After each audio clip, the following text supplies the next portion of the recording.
Well, the time is drawing near till KH3 is here. I'm joined by...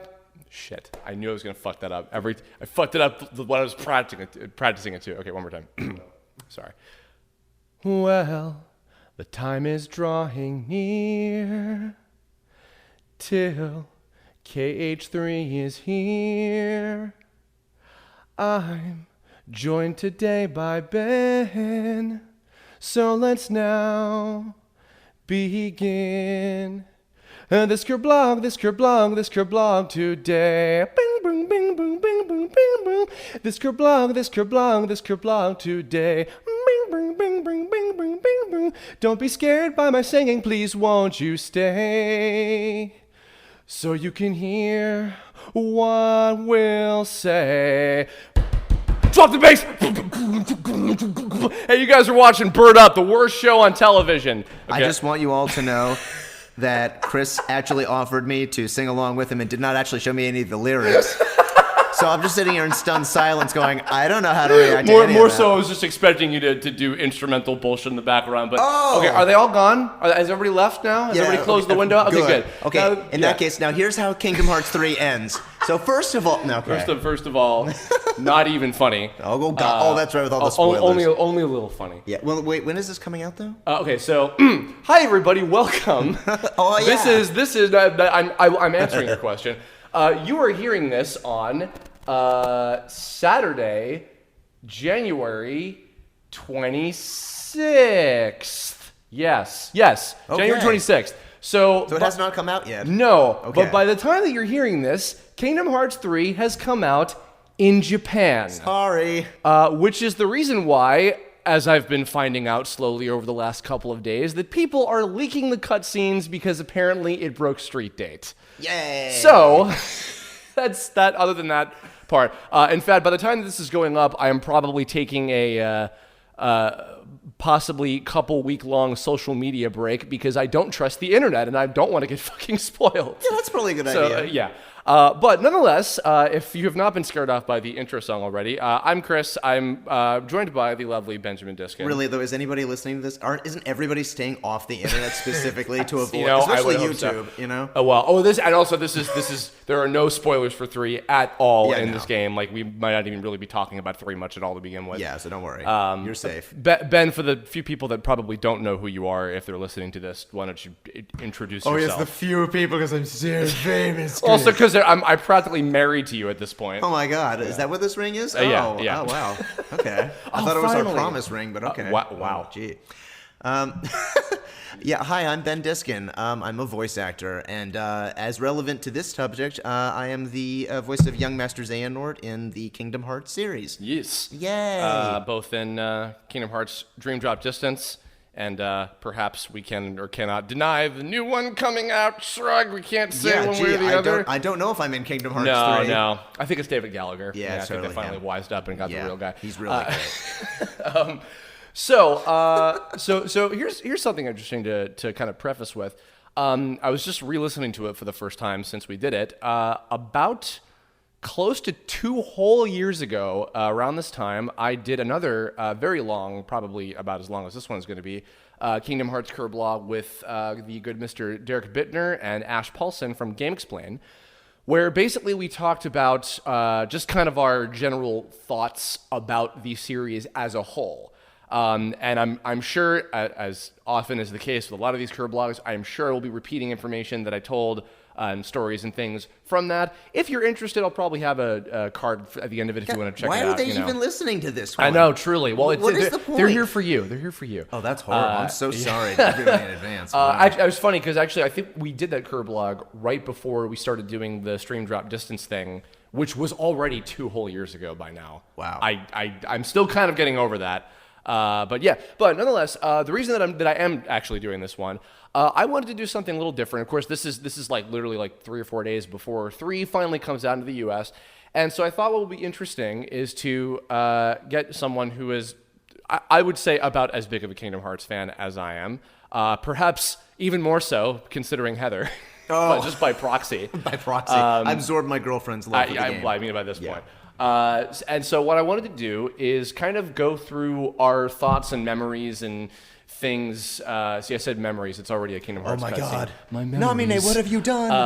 Of basically all of the major Kingdom Hearts games. Well, no, actually, all of them. I mean, with the exception of 3. And just kind of give our thoughts on them and tell some fun stuff. Thought it might be a little, fun thing to do as kind of ending on a high note with the month and also right before the game comes out. Yay! So, Benjamin. Yays. So they've kind of already heard, I'll probably give a shortened version of it, but they've already heard probably my story of how I got into Kingdom Hearts. So this is already going back now to the long lost age of 2001? 2? I think 1. I want to say 1. No, 2. Maybe 2, or maybe 2. even 3. I might be out of my mind. Either way, when Kingdom Hearts 1 came out, yes. Where were you when the incident happened of Kingdom Hearts 1 coming out? Here's where Kingdom Hearts touched me. It touched my heart. Touched me right in the heart. Kingdom Hearts 1, I don't remember where I was. I want to say it was high school. And I remember people talking about this game where Final Fantasy characters beat the crap out of Disney characters, and I said, that sounds like complete horse crap. And, this was back in the early days of the internet where, right. you couldn't just, go online and immediately see everything. Yeah. So I was like, no, that's nonsense. That's baloney. And then it turned out to be true, and a bunch of friends got the game, and I was like, I'm not going to get that. That's the dumbest thing I've ever heard. And they played it, and they were like, no, it's actually a really fun game. And I'm like, BS, come on, let me try. And I played it, and I was like, oh, well, I have to eat my own words. This is actually a really fun game. This is cool. And it's like, wow, I didn't know I wanted that. So that was really just my experience just finding out about this thing. Right. And, keep in mind, listen, Kingdom Hearts 1, I think, as a game, does not really hold up quite so well. Not so much. It suffers from, this was back in the day when before, the term that I'm thinking of, what it means to how to program a game. There's a specific... Right, what am I trying to say? I don't know the exact term, but I know what you're talking about. Right, it's there are guidelines now. This is how you make a game. Yeah. Right. Yeah. So that didn't really exist back then. It was kind of just make it however you want to make it. Yeah, and PS2 had a lot of, because that was still pretty early, PS2. PS2 was it 99, I think it came out? Because Final Fantasy X was still kind of new at the time that Kingdom Hearts came out. Yes, that's right. So it was still that weird experimental, we're just gonna throw shit at the wall because it's PlayStation 2. I don't fucking know. Yeah, kind of thing. And so it's you figured out where to go by just sort of stumbling into a cutscene. Game design. That's what I'm trying to say. Yeah. So the game itself suffers from things that I'm not I'm not gonna be I'm a fanboy and I love everything. Yeah. But despite that, I think that it's a very solid game because everything in it is a self-contained story. Yeah. And it makes sense, and it's simple and easy to follow. It's simple and clean. That's good. So yeah, so that's kind of how I feel about it. I like it, but I recognize there's flaws. Yeah, it is. I think the grand majority of folks overall seem to realize the first one is its age shows certainly. Yeah. Just a quick retread of my story of how I got into it. Very similar thing I heard of. I think actually Mike Lucas, who I'm sure will be mentioned many times in this, I think first told me about some kind of Final Fantasy Disney crossover thing. And I remember I think he and I were in an electronics boutique back when that was a thing before GameStop ate it. Or rather, I guess it's still a thing if you're in Canada because it's EB Games. We walked in and we saw the player's guide for Kingdom Hearts 1, the Prima guide. And we opened it up, and our minds were blown just looking through the player's guide and seeing the art of all the characters, and oh my God, there's Cloud, and oh my God, Simba is a summon, and oh my God, we couldn't handle it. It was ridiculous. And I did not have a PS4. I didn't have a PS4 because really, in 2001. No, it was like that kid from Sandland who had a PlayStation 6. Anybody who gets that, you're my friend. So I did not have a PS2. Mike was always the PlayStation kid. But funnily enough, I got my PlayStation 2 specifically because I wanted Kingdom Hearts and the first Dragon Ball Z Budokai game. That was the thing that finally was okay, Nintendo, I love you, but I'm also going to get a PlayStation because I can't help myself. And funnily enough, I remember I bought Mike a copy of Kingdom Hearts 1 for his birthday. So that I could also play with him in his house at the time. Oh, yeah. It's one of those kind bastard. of yeah. And we did play through. He actually started a new file just to play through it with me. And I remember my first kind of experience with it was going through the beginning. We got all the way up to the Alice in Wonderland stuff, so one of the first worlds you go to. And he was suddenly having a lot of trouble with the cards fight, where you fight like the little the trading card. The playing cards. Playing card soldier guys. Yeah. For some reason, he was having like weird trouble with it. He's like, this is not that hard of a boss, and I beat this like on like my second try on my main file. I don't know what the hell's going on. I was like, oh, okay. So we played through a lot of it together, and then I got my own copy and played through the whole thing myself. So that's our introduction. So about the game itself, yes, certainly does not hold up. Camera controls very annoying. A lot of the combat is pretty unintuitive, and for me it kind of just because this was the definitive thing I realized. So here's a moment. The Maleficent Dragon was probably the boss fight that I spent the most amount of time on, even more so than the big Ansem final battle, because it was so massively difficult to just kill it.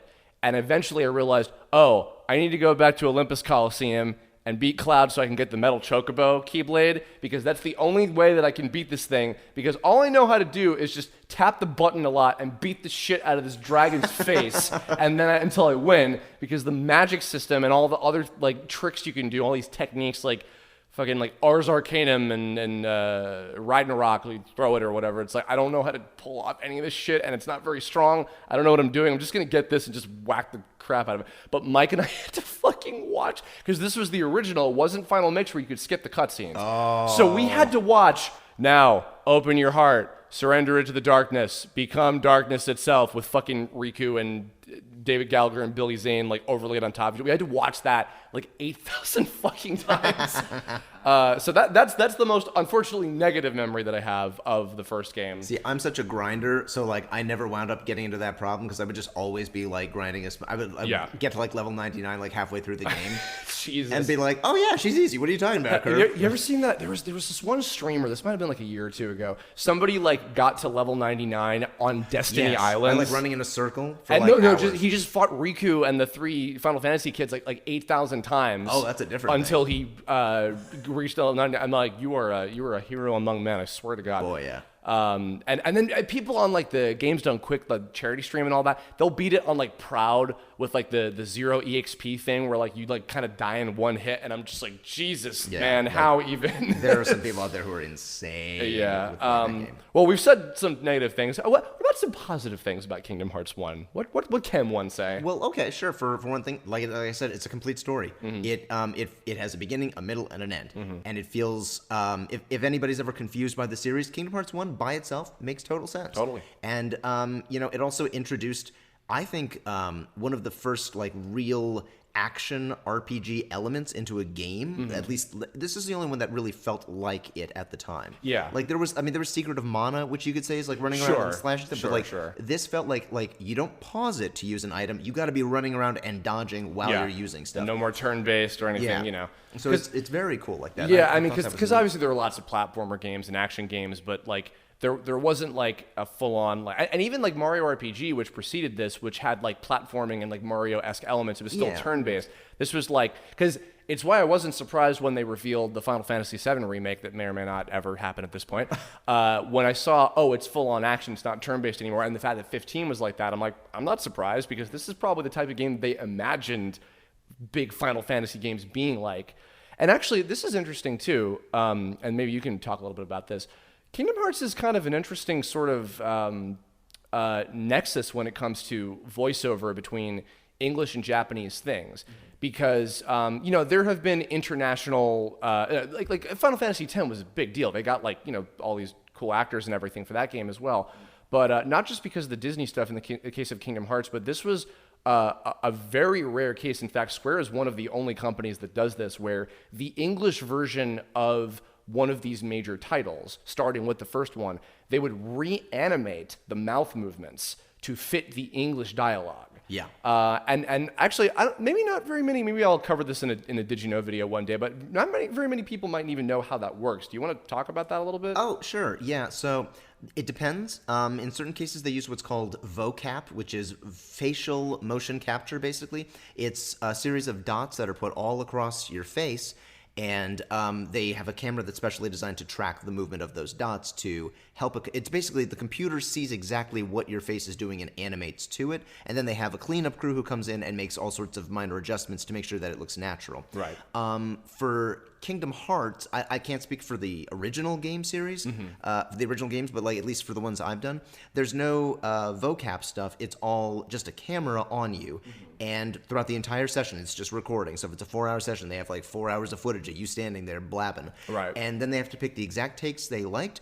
And then the animators actually see what your face looks like while you're saying these things and what your mouth is doing and all that stuff. And then they reanimate based on that. Right. So it's a little bit less exact, I would say, but at the same time, it's also easier. It's faster, so that way, if they have to like really crank through some of the voiceover sessions, they don't have to spend a whole bunch of time getting you dotted up and making sure everything is working properly. It's less expensive too. So there's pros and cons to both sides, but that's usually how they do it now. Right, and I guess worth pointing out too, kind of on the note of the technical side of things.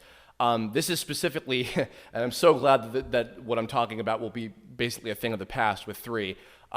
Specifically the shots where the characters are fully animated, not where it's a distant shot and it's just the texture mouths, as I call them, where it's just 3 frames of blah, blah, blah. I was joking on Twitter like sometime last week about how I'm so excited for Phil from Hercules to finally have a mouth after all the games he's been in.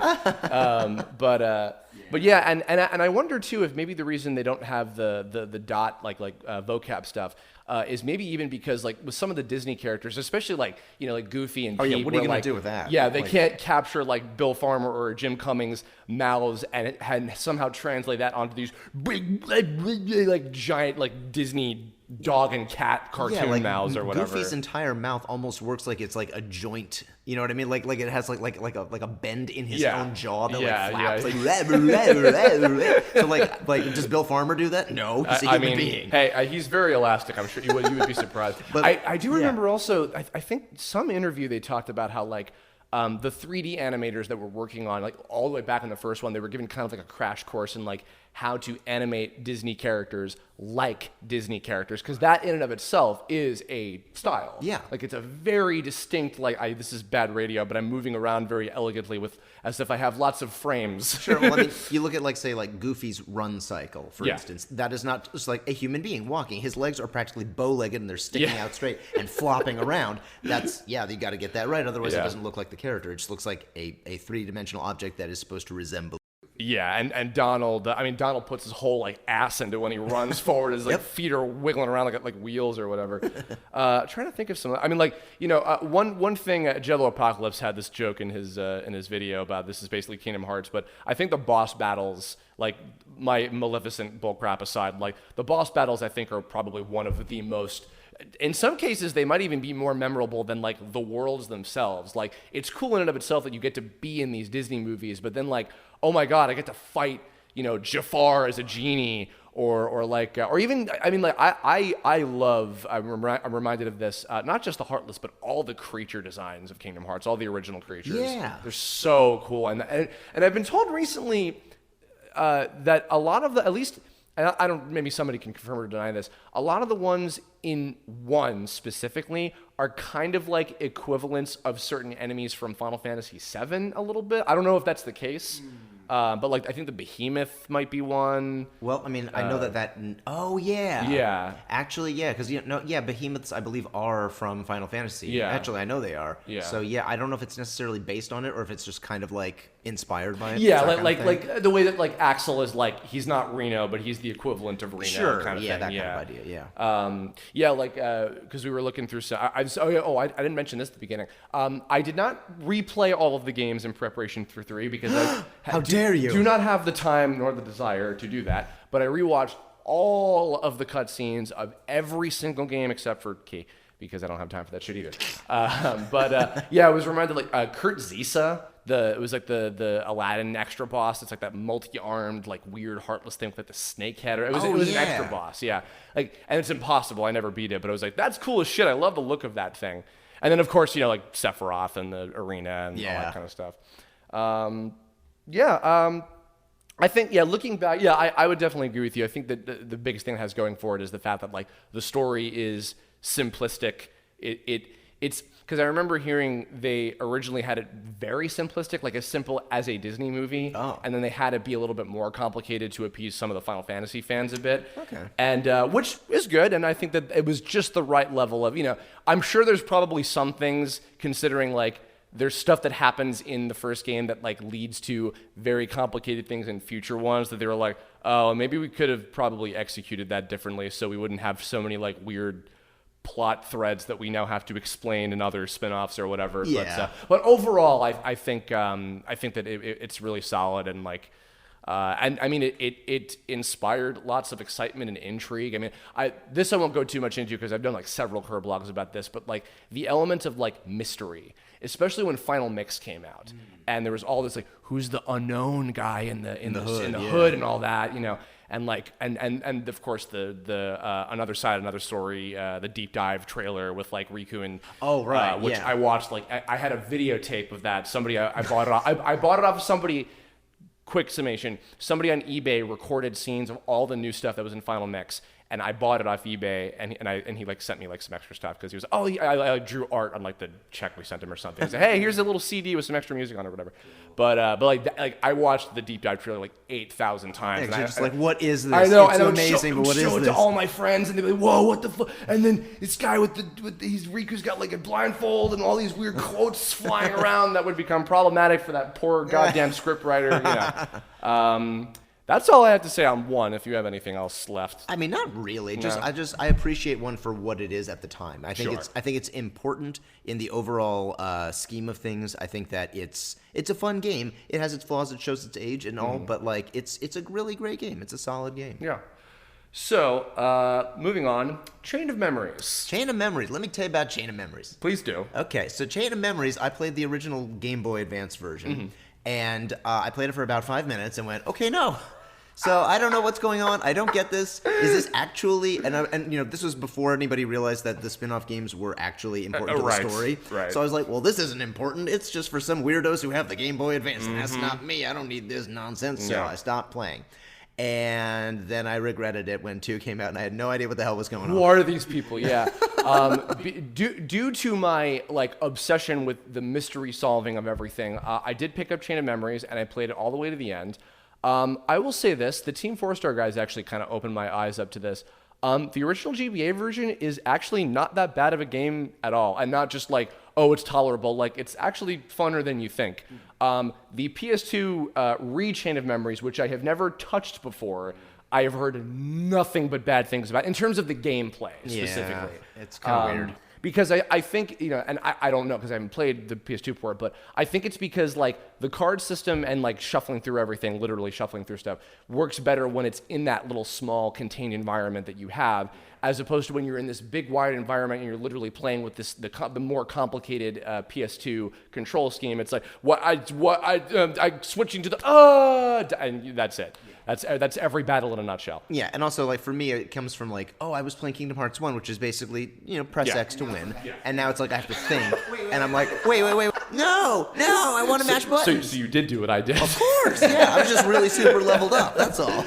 I gotta say, too, I'm in a really good about for this game, even more so than just the gameplay, too.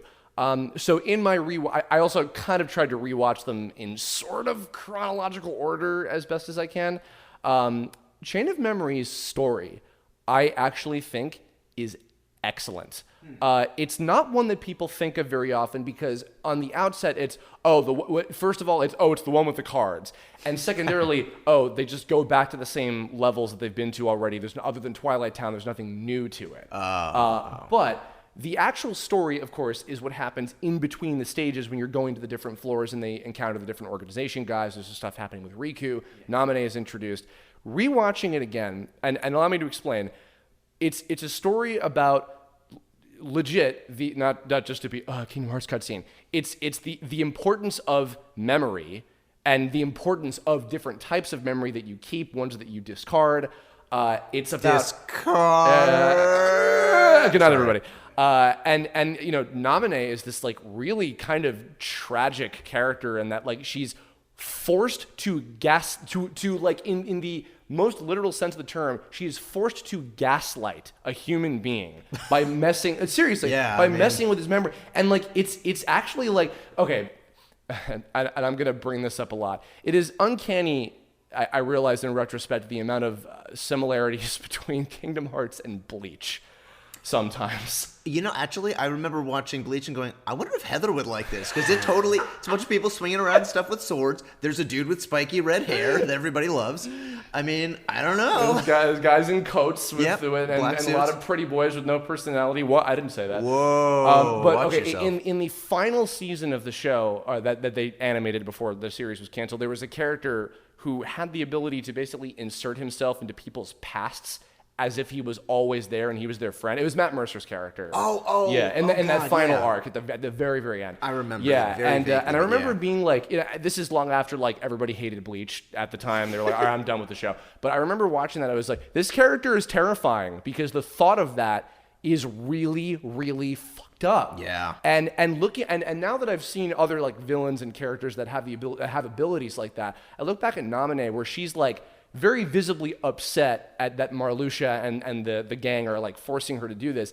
It's like, oh my god, like you really feel for her. You feel for Sora and gang like going through this. It's like it's really horrifying when you think of yourself in that position of like forgetting who your best friends are. Yeah, like, and all that, and it's like, I mean, because we're all basically made of our own memories. Like that's what defines us as people, as humans. Sure, yeah. like if I did something stupid as a kid and I learned from it now, that's what makes me who I am now. Yeah. So without that, like, who am I? So yeah, somebody literally taking your brain apart from the seams and like restitching things back together. There's a part of me that's kind of like, is he still okay? Yeah. Did he really get put back together right? Yeah. Like, I mean, because it's even debatable if, I mean, even since Dream Drop, where like some of the other truths of things that were out there, if he still remembers everything from before that. Yeah. You know, because especially how much has happened at this point.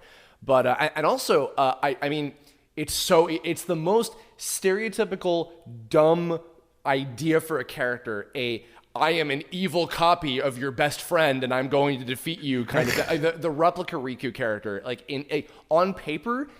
This is one of those few things where it's like, on paper, it's like, this is the stupidest fucking thing I've ever seen. In execution, Replica Riku was like actually kind of an interesting character in the frame of that, just that game story. And even then, in that, you feel bad for him too, because it's like he's also been like convinced that he's somebody he isn't. So he's having an existential crisis. Yeah, and like the last scene where he's basically about to die, although he may or may not be in 3 for all we know.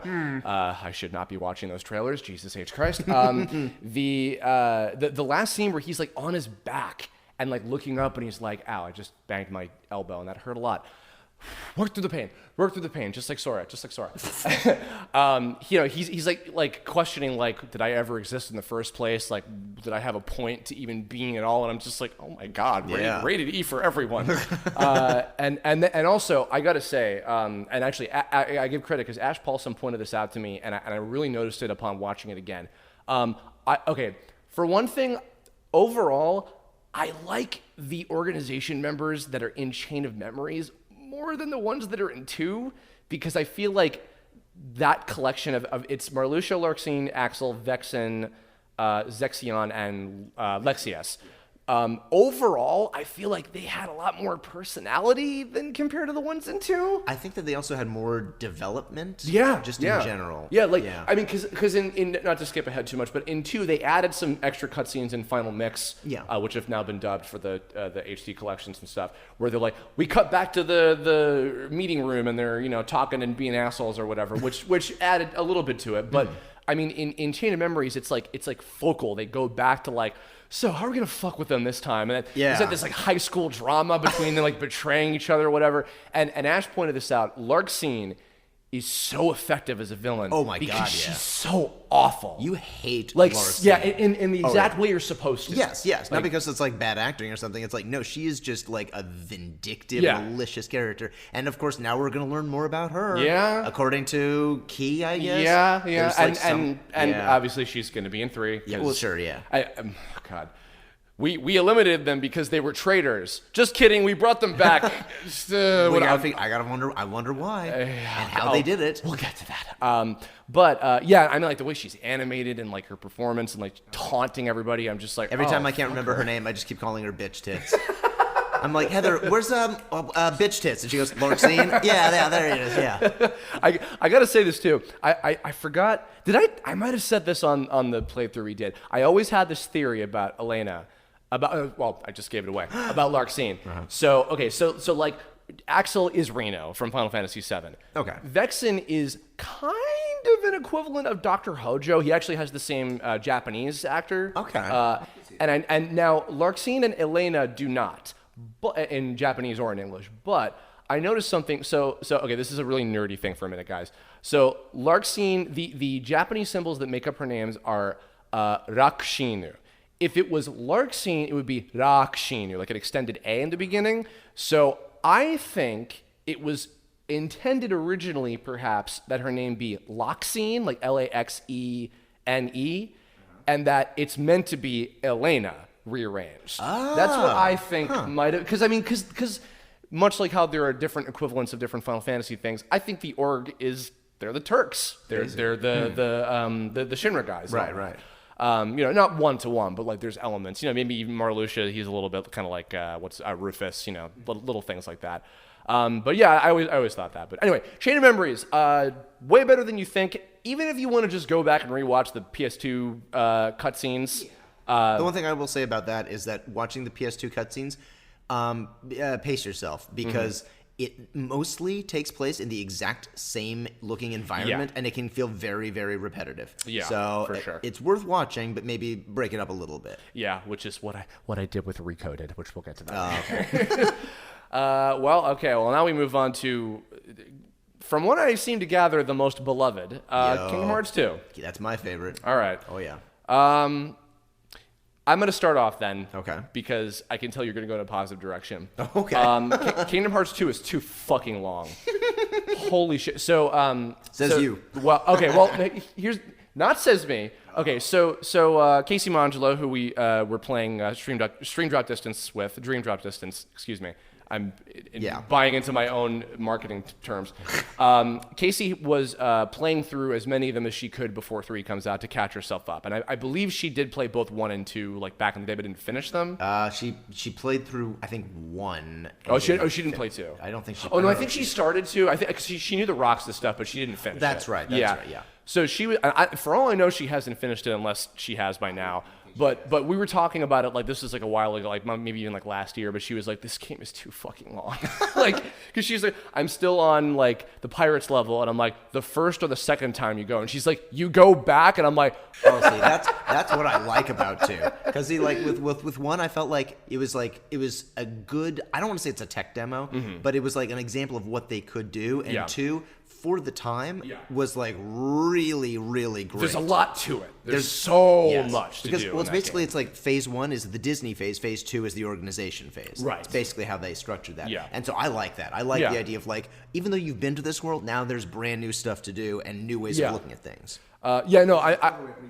Sure, yeah. And I give it credit. I mean, like, design-wise, as you were saying, the scope of 2 is incredible. It's so massively ambitious, the amount of content, and even like when they did Final Mix 2, I mean like just the amount they added for that, all the organization refights and the other little extra bosses and stuff, and a lot of the it's a double-edged sword. 2 also introduced a lot of the stuff that people like really pick on the series for, between the Ansem and Diz / Xehanort and Ansem the Wise confusion. Plus the Sora and Roxas confusion, the organization in general, and like kind of their whole like plan that I use very gigantic quotation marks on. Yeah, it's almost like wait, what's the plan here? Yeah, because it seems like everybody has like there was what's his face? There was Ansem, the Seeker of Darkness from the original game, who was like, I'm trying to open the door to Kingdom Hearts. Then it's like these guys are like, we're trying to make our own Kingdom Hearts. Yeah, and it's like later on there's a whole different plot. And it's like, well, what is Kingdom Hearts? Yeah, which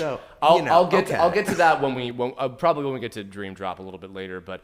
Yeah, no. So unfortunately, it introduced like an amount of complication that like I look back on it and I'm just like, what the fuck is anybody talking about? You know, and also like I said before, I mean, for those of you who didn't know what I was talking about, the sort of like concept trailer they did for 2, which was the reward that you get for beating 1, I think 100%, and there was the extended version of it for Final Mix 1, had all of these random English quotes that weren't planned to necessarily mean anything.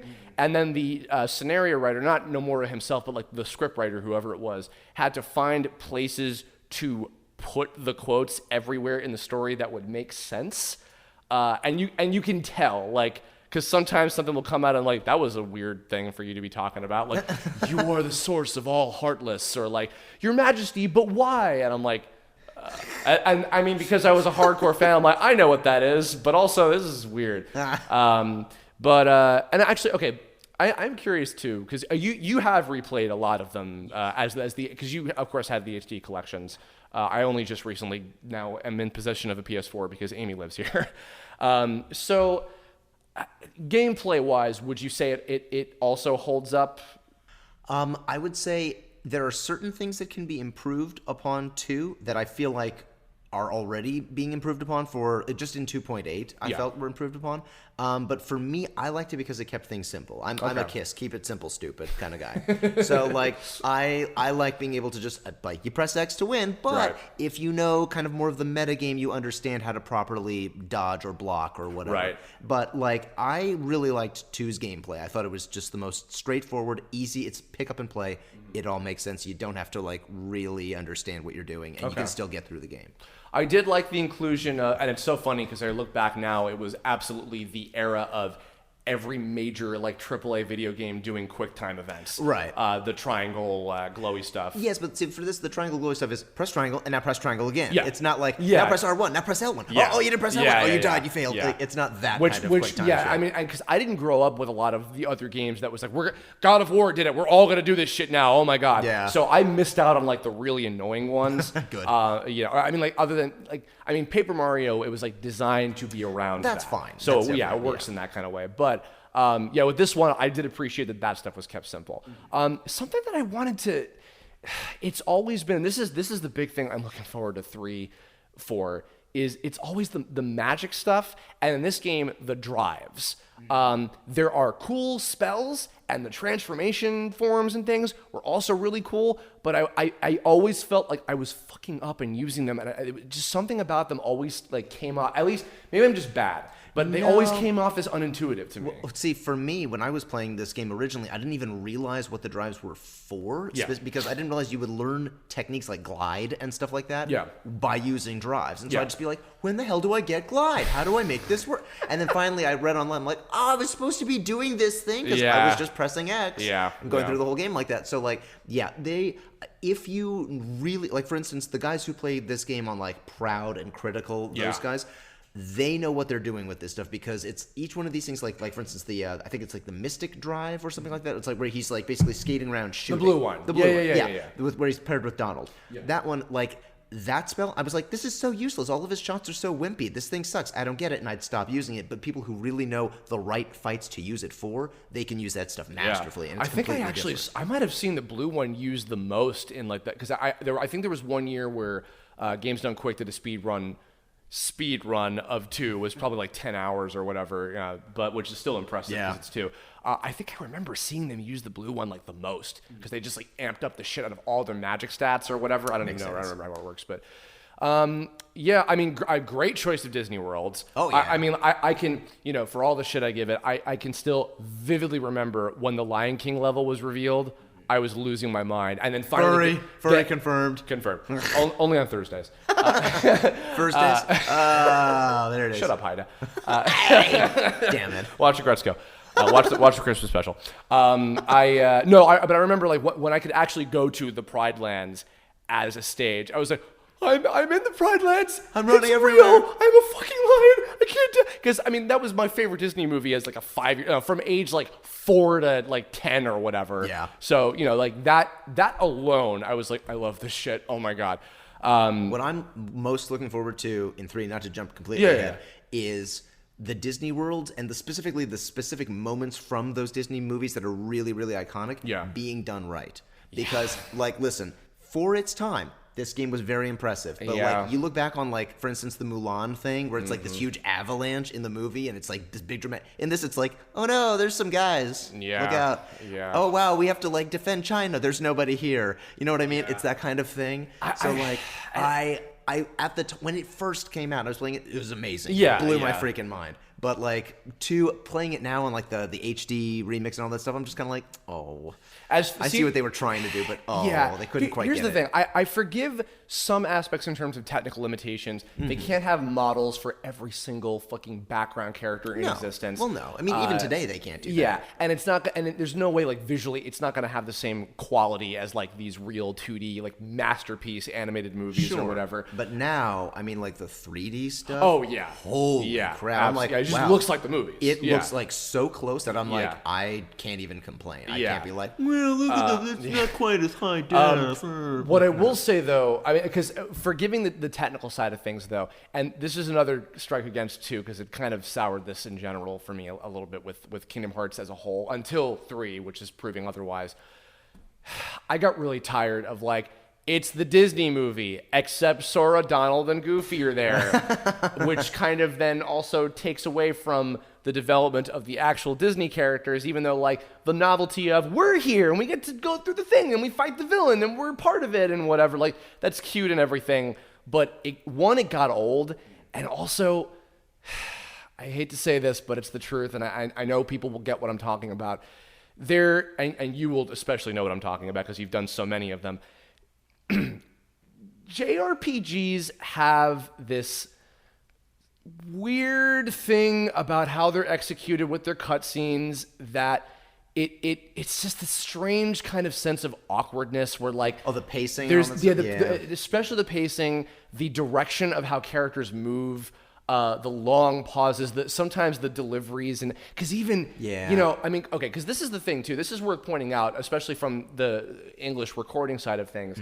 Because anytime I've had the pleasure of meeting a lot of the Disney actors by this point, and I've always asked, Kingdom Hearts, and every time they're like, it's so weird because it's kind of dubbing to like some picture and pre-existing footage, but they're reanimating to me, so it's still technically prelay. But I'm also hearing a Japanese actor imitating me, my Disney character that I've been playing for, Jim Cummings has been Pete for like 20, 30 years at this point. He's listening to, I'm not even going to. Please don't. Thank you. No. Sorry to any and all Japanese speaking viewers. It was his impression, not mine. Hey.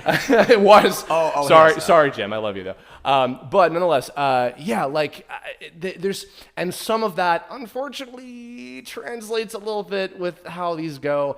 That said, I will defend on the opposite end of things. And in fact, I'll even use Jim as an example because a lot of people still kind of like blame like, anime is a style. And I'm like, no.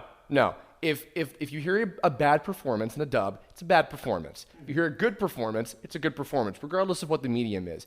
And, sorry. Jim Cummings has been Pete for 30 years, and he's still giving the same quality of a really funny Pete performance in this. And on another note, some of the guys they get that aren't usually like anime guys that do like the organization members or some of the Final Fantasy characters, they don't fucking have any perception of what anime sounds like. They're just acting. And I know some people are kind of like half and half about like, because I mean the Final Fantasy VII characters are so sacred, but like I fucking love the people they have for 7. I love the cast of 7 personally. I was not a fan of the Eris performance. That's my only one. Now they have a better one now. That's true. But like she's gone through 3 people. Yeah. Oh, yeah. Sorry if you ever hear this, but the 1 and 2. It didn't work for me. But other than that, I mean, to go into the technical aspect of that, it's the problem is, it's like what Chris was saying, it's an established character that speaks a certain way, but then you have somebody else setting the pace, and it's also in a different language. So for instance, what it takes to say, like, Happy New Year in Japanese is a much longer phrase than it is in English. So that means if they take their time to say it correctly, we have to stretch what we're saying. And it creates this weird kind of way of talking that, like, maybe your character speaks really, really quickly normally. You have to slow it down. And that's also unless they adapt it to... Okay, like, here's an example. I was just thinking of this. In Dream Drop, there's the Three Musketeers level. Yeah. And when they do the one for all and all for one, it's very slow. Yes. Because... what that means in Japanese is like way more words than one for all for one. Yeah. So like I can tell, and they made it work. Like it's okay, I still buy it, but you can kind of notice it if you look for it. There's like those certain, and then they have to like add some pauses, and that's what makes it all kind of feel sort of weird. And plus, like, you know, too, that also comes from like the older style JRPGs where it's like it was just text messages, and you would like click on something, and then you'd have to click again. So it's this same kind of thing of like, well, we want to hear the entire sentence and then pause, and then here's the next sentence, pause, and so that winds up translating over, and that's kind of I don't think that's going to be quite as noticeable in 3 from what I've seen. For sure. But expect still to be, there's probably going to be some of that. Not to the point where it's going to drive everybody crazy, though. I don't think. For sure. Despite the fact that Organization 13's plan is the dumbest fucking nonsensical thing that didn't even matter anyway in the long run. Maybe. Well, who knows? Who knows? Maybe 3 is going to tie in the different plots from 1 and 2, and I hope so. Yeah. Well, I mean, I'll get to that. Okay. They kind of already mentioned this a little bit, but that aside. You're not going to spoil 3 for No. No, I'm talking about Dream Drop stuff. No. Okay. Because Xemnas comes back. Oh, you know, obviously. But that said, the Xemnas final battle, like the entire thing from beginning to end, is one of the greatest final boss battles ever. See, now if you told me like that one's too long, that one I'd be like, okay, you got me. No, here's the thing. It is extremely. I mean, because the final Ansem battle with like all the other little in between shit you do is pretty long. But good God, no, the Xemnas one is. It's like a whole. Yeah, first fight the city. Yeah. You have that. Then you have like the 4-phase you know, in the actual like giant city with the buildings flying, and then there's the king blue eye. That was cut. They have the fucking like blue eye shining dragon neck thing that he's in, God, I forgot and then he's about wearing that. the armor for whatever reason, Because and then it looks cool. And then he has his creamsicle jacket. Like it is massively long, but. In that case, because it's like, this is the end, this is the big final holy shit kind of thing. It's like, no, this is cool, this is deserved, it works, and I love that fight. I mean, Yoko Shimomura is a genius, but like that's the entire mix of shit. I used to know what it was called. I used to know what that track was called. The full mix of like all, because it's like 4 phases and it like changes depending, but it's the same tune when you fight Xemnas. Like that track it's so good. That whole thing, and the ending too. The ending scene of Kingdom Hearts 2, I thought was like, you know, it's got that symbolically like cheesy like, and then we just magically return kind of thing. But it's like I buy it because it's cute, Kingdom Hearts. Yeah. Roxas was. I mean, well, I guess let's talk about Roxas because now, have you said everything you want to say about 2? I think so. Yeah. Okay. Math problem, the game. Kingdom Hearts 358 Days Over 2 divided by the square root of Roxas's asshole. Oh boy, okay. Have you played it? No, I haven't either. All I've seen is the cutscenes, and it's just 3 people sitting on a freaking tower talking to each other. After a while, like I was like, I'm sure there's important stuff here. I'm going to go insane because like when everybody feels about like Chain of Memories, that's my 358 over 2. I'm like, this is like 3 hours of people sitting here talking to each other about stuff and talking about what great friends they are, eating goddamn ice cream. Why aren't they 500 pounds? All this fucking ice cream they're eating. Oh my God, please no stop. One's being coerced. Do not question. Okay. So has Heather played it? You know, that's a good question. I think doesn't she have a copy? Like I've seen it at your place somewhere. I don't know. No? About 358 over 2. I think the only person I can think of I know that has even played it actually is Amy, and she was like, I gave up. It was the same description of Chain of Memories. She's like, I don't want to fucking play this anymore. Wow. Apparently, it's not very fun. Now, what kind, do you even know what the gameplay is like? It's like the usual. It's the 3D, you know, press X to win kind of thing. So then what's the problem? It's retreaded all the same levels you've been to. The combat's not very engaging, and just not. It's not very interesting. And this is the other thing What too. system was this? It was DS. It was DS. original Original DS. DS. And at the very minimum, I'm impressed that they managed to fit a game of that scope, and it doesn't look true. like half bad on the DS. Yeah. So I'm like, okay, you know. Because I mean, what they can fit on the 3DS, even not that the 3DS is going to be lasting for much longer anyway, but even what they could fit on that, like Dream Drop Distance on 3DS looked like about as good as like it would have on PS2. Yeah. But good God, yeah. It upsets me also because it's important is the problem. I think, you know what, if you could just skip this whole game and be like, whatever, it wouldn't be so bad. But like, it actually like explains like what the character's motivations are and why you should give a damn. And yet also and also like Shion. but not even that aside, it's just, its existence pisses me off because it's shallow. Its existence is entirely okay. You've heard me say this. I'm sure I said this on every single Kingdom Hearts thing I've ever been on, the stream, the Kirblogs, whatever. Every complicated thing in Kingdom Hearts has an in-universe explanation, like somewhere. Sometimes it's not always satisfying. In fact, often it's not. But there is an explanation for virtually everything. And there's an out-of-universe explanation for everything. And most of the time, the out-of-universe explanation for those things is because this character was really popular, so we're going to bring them back or do more with them somehow. I mean, for fuck's sake, like, not to skip the Birth by Sleep, but Ventus is entirely because, wow, people really like Roxas. Let's make another character that's Roxas and fit that into why he exists and blah, blah, blah. But we'll get to that, too. But 358 Days is from, wow, Roxas is really popular, and god damn, people fucking love the organization, guys.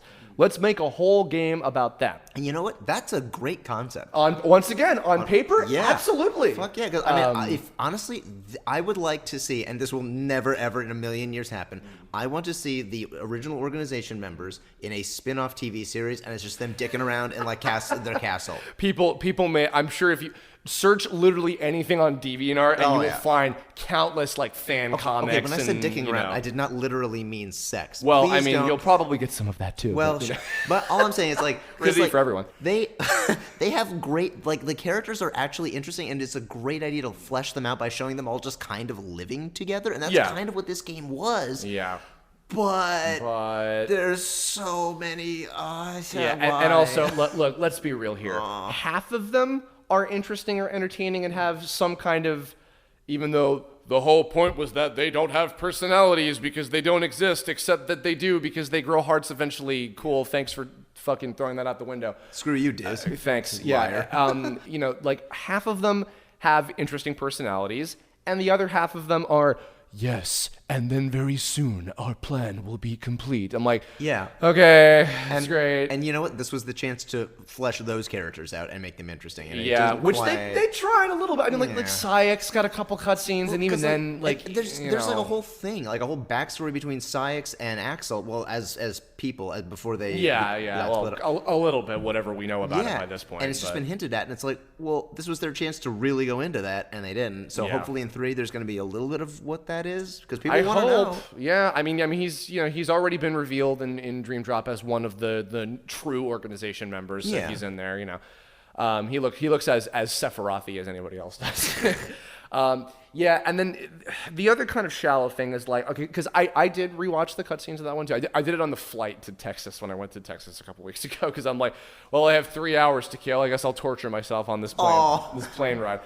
I like Shion, like even Shion's existence, and it's the same thing. On paper, oh cool, a version of Kairi where they write material for her, because I want more attention to the girl characters. Aqua's great. I hope to fucking God Kairi gets to do something in 3, which seems like maybe she will. And Shion, I'm like, okay, sure. But Shion's first of all, her existence is so sad. I'll get to that in a second. Okay. Her existence, like her whole concept of like what she is also really convoluted.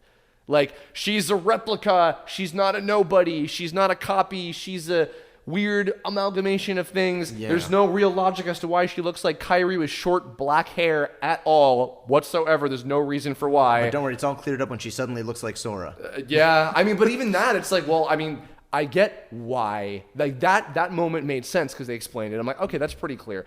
But also, and like, then yeah, the moment at the end where, I mean, she fades away and then, oh, we don't remember her anymore, even though we will. It's so funny because it seemed like we'll just have this thing be in this little pocket, like it won't matter, and we'll just, so we can kind of have it just be in and of itself. And that's why she didn't exist in 2. Like, you never saw her with Axel and Roxas at all. And then I'm like, never mind, we're gonna bring her back anyway. She'll come back People liked somehow. her. She's stored in Sora. But like, even that scene, like, yeah, it's sad. Like, he fades away. Who will he eat ice cream with? But I'm like, this is lame. This is shallow. Like, you're like faux trying to tug on my heartstrings with this moment, but everything surrounding it is like, why? Like this whole entire like side venture. But see, like I liked the idea behind like Shion, where it's like this being who is brought into existence to be used as a tool who starts like becoming a person, Sure. and like making her own decisions, and it's satisfying in that she basically decides to like end things for herself. Like it's not like, you know what I mean, like she just like suffered all the way through. At least she had like that moment where she was her own person.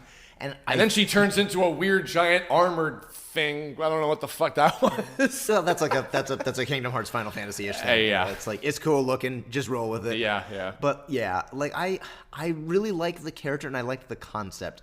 Execution, it left some stuff to be desired. If you've played Kingdom Hearts 358 Days over 2, if you played to the end of it and didn't give up, leave a comment. You're a hero to us both. You're a hero to us all. Or I'd feel really bad for you. I don't know. Aww. Or tell me. No, actually, seriously, tell me something you enjoyed about playing that game. Yeah. Like legit. What did you If there like are about actual fans of that game out there, please. I'm sorry to sound like I'm making fun of you. I actually would love to know your perspective. We've gone to an hour so far. We're 4 games in. We're going to take a little break. We'll be right back after this. Woo!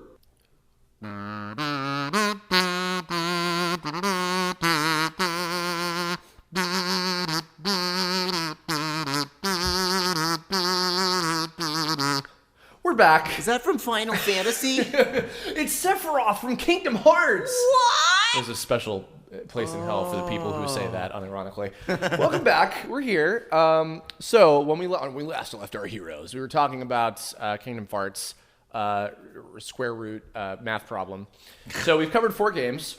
So what's next? One of my favorites. In fact, excuse me. You're not as I excused. belch. It is probably my favorite thus far Kingdom Hearts game. Oh, I have no idea which one this is. Birth by Sleep. What? So You like the Birth by Sleep? So first of all, much like the deep dive, another story trailer, the Fate of the Unknown, as the music track was called, trailer that is at the end of Kingdom Hearts 2 Final Mix, it depicts the big climactic battle between... Which everybody thought was like the future. Oh, yeah. The Terra Aqua Ventus versus Master Xehanort and Vanitas fight. I watched that like too many times. And I was really, that alone, I was like, I want to play this game. Oh, my God. And then to find out that it was a sequel was kind of a surprise. Excuse me. Christ. Prequel. By the way, I want to point out something. I forgot to mention this just real quick about 358 Days. I realized it's actually kind of very Disney in a way that, remember when like it was that era of here's 1 million Disney sequels, like to all of the old Disney movies, right? And some of them would be like midquels. Like Lion King 1.5. Well, at least that one was like kind of making fun of itself, even though it was still that, yes. But like Belle's Enchanted Christmas is like in the middle of Beauty and the Beast, and like Bambi 2 is like after the mom dies before he grows up, like midquel Disney sequels. Yeah, that's what 358 Days is. Like, kinda. It is pretty much that. Aren't you glad you get to come back to us bitching about 358 Days? Sorry, again? guys. Okay, no. Birth by Sleep. Birth by Sleep is my favorite game. It's awesome. I fucking adore it so much. For one thing, I hate it. I know.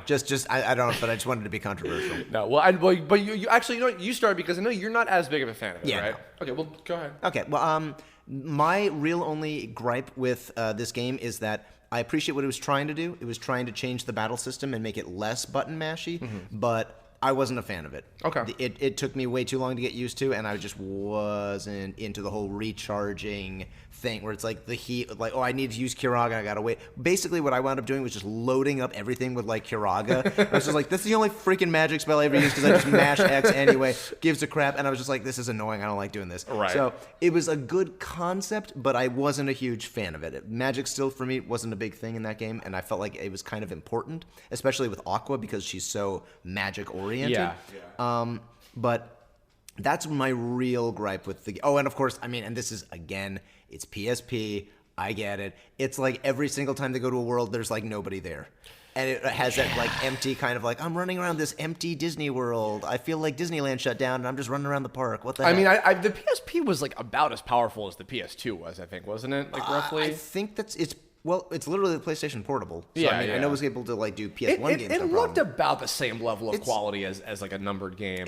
It's probably close. I don't think it was at putting the same Sure. resolution, but like yeah. Correct me if I'm wrong, because maybe I'm confusing it with somebody else, but I feel like I remember you saying one of your other problems was that you felt like the worlds were too small. This world. Fuck you. I wasn't even trying. Was not even trying. No. I actually no. I swear to God. It actually just hit me. I was like, oh, I just did a clever thing and I wasn't trying. No, but for real though, didn't you say something like that once? I don't. I think maybe. Yeah. I think maybe. I think so. Or you know what? Actually, okay. It might have also been Mike Lucas because actually Mike borrowed your copy of 2.5. This is a couple years ago already. It was it's already been years ago that the 2.5 and 1.5 ones came out. We were playing through it because I was there to play with him a lot of it. He was talking about how like I like this game a lot, but I can tell it's a handheld game and not a console game because of one. I think maybe he was the one who mentioned that the levels are kind of smaller in comparison, which I don't think is a bad thing personally. No, you know what it is? Now I get what it is. It's because there aren't as many, and you have to play through them as all the different characters that make it feel small. Right. That's my complaint. Yeah. And also, I think he said similar things about the battle system. Although I think he did still like the way that it was set up. And if you guys are out there, Ash Paulson, I know, agree with me on this.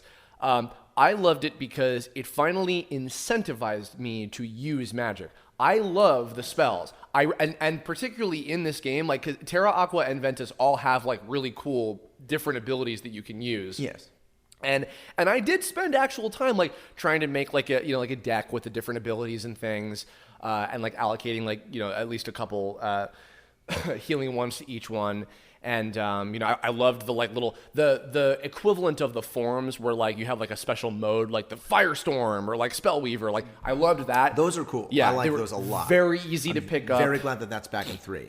That looks cool. Is that back in 3? It should. Is that the Keyblade transformation thing? No, that's a different thing. Okay. No, but this is the whole like Spellweaver thing with like her with Aqua. Like that's in 2.8, and it's also that same kind of thing is going to be in 3. Okay. So that's going to be there, and that I liked. Okay, yeah. Because I wasn't sure because, I mean, obviously she has it in the 2.8 thing because it's Aqua, not Sora, but I wasn't sure if that was going to be... Oh, well, good. I hope so because that's great. Yes. To me, that was like the drive mechanic. Done right. Like perfected. Yeah, definitely. No, that was a really smart move to make because that made me actually want to use other magics to turn that final powerful move into something else. Because like it's like if you use like Firaga or something, then like that incites Firestorm or whatever. Right. But see, like what I would have liked was like the same kind of magic system where you just have a simple shortcut. It's like here's my fire spell, as opposed to having to select a fire spell from a list while you're running around. Yeah, that was my kind of like. And that's the thing is like and I think that Dream Drop did the same thing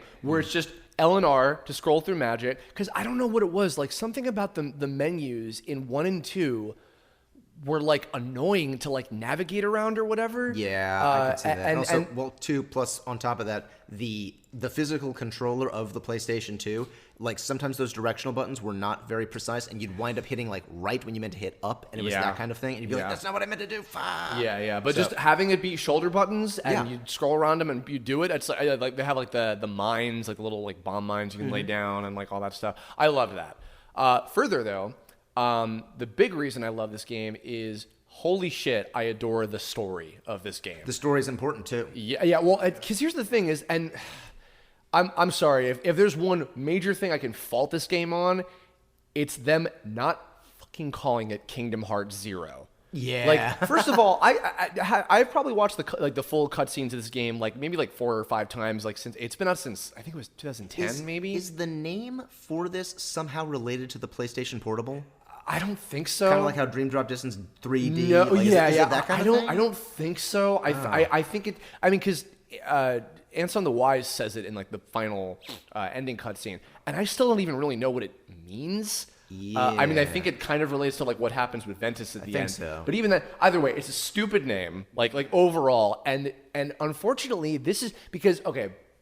And I've had this conversation with Martin and countless other friends. I understand that people do not want to play the spinoffs. I understand that there's going to be a gigantic majority of people coming into playing 3 that have only played 1 and 2, and maybe Chain of Memory. Chain of Memory seems to be the one that I played a little bit of that or whatever, just because they weren't blown out yet by all the other ones.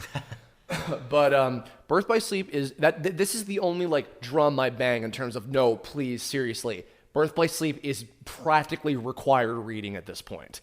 Yes, that one is, you kind of can't really skip that because it's going to be a major part of Kingdom Hearts 3. Oh, yeah. I mean, that's not a spoiler. That's you can tell. Yeah. You watch any of the trailers, you're like, oh, who are these characters? They all seem really, really important. Yeah, and that is one of those things where it's I don't blame you for not wanting to play the other ones. Yeah. But I can't really feel that bad for you if you're going to spend a lot of 3 being who's Aqua, who's Terra, who's Ventus, who's the old version of Xehanort, et cetera. Yeah.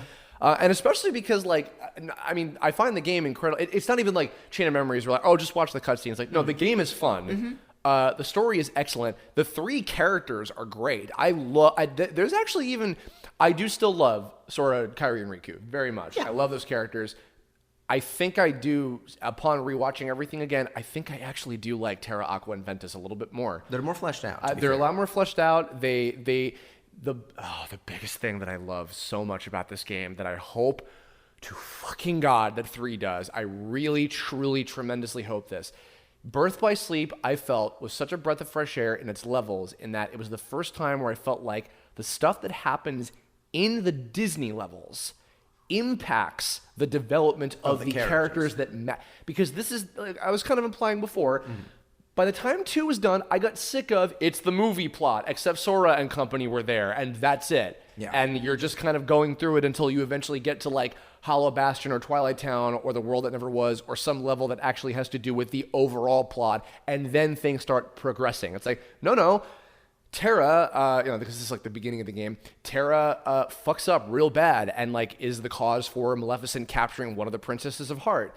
And he has to carry that pain with him. And then Aqua finds out, and then Ventus finds out, and there's all this it's it's this really sadly relatable story of watching a group of friends have a falling out, and then right as they're about to get back together and unite when they need to be together, the manipulation fucks them over, and that's why it's this sad kind of tale, and then they leave this legacy to the gang that we know from 1 and 2 and all the others. Pick up those pieces. Yeah, it's so it's intriguing. It's got all these really great moments, character moments, and epic, cool, big battles. I mean, what I love. Oh, sorry, I promise. The very, very last thing about 358 Days, and this is a positive thing. I did like that the final battle is the deep dive trailer. You fight Riku as he jumps off the building and you do that. I loved as the music plays. I loved that. Similarly, in Birth by Sleep, minus the the Terra Xehanort battle at the very end when you finish all 3 of the campaigns,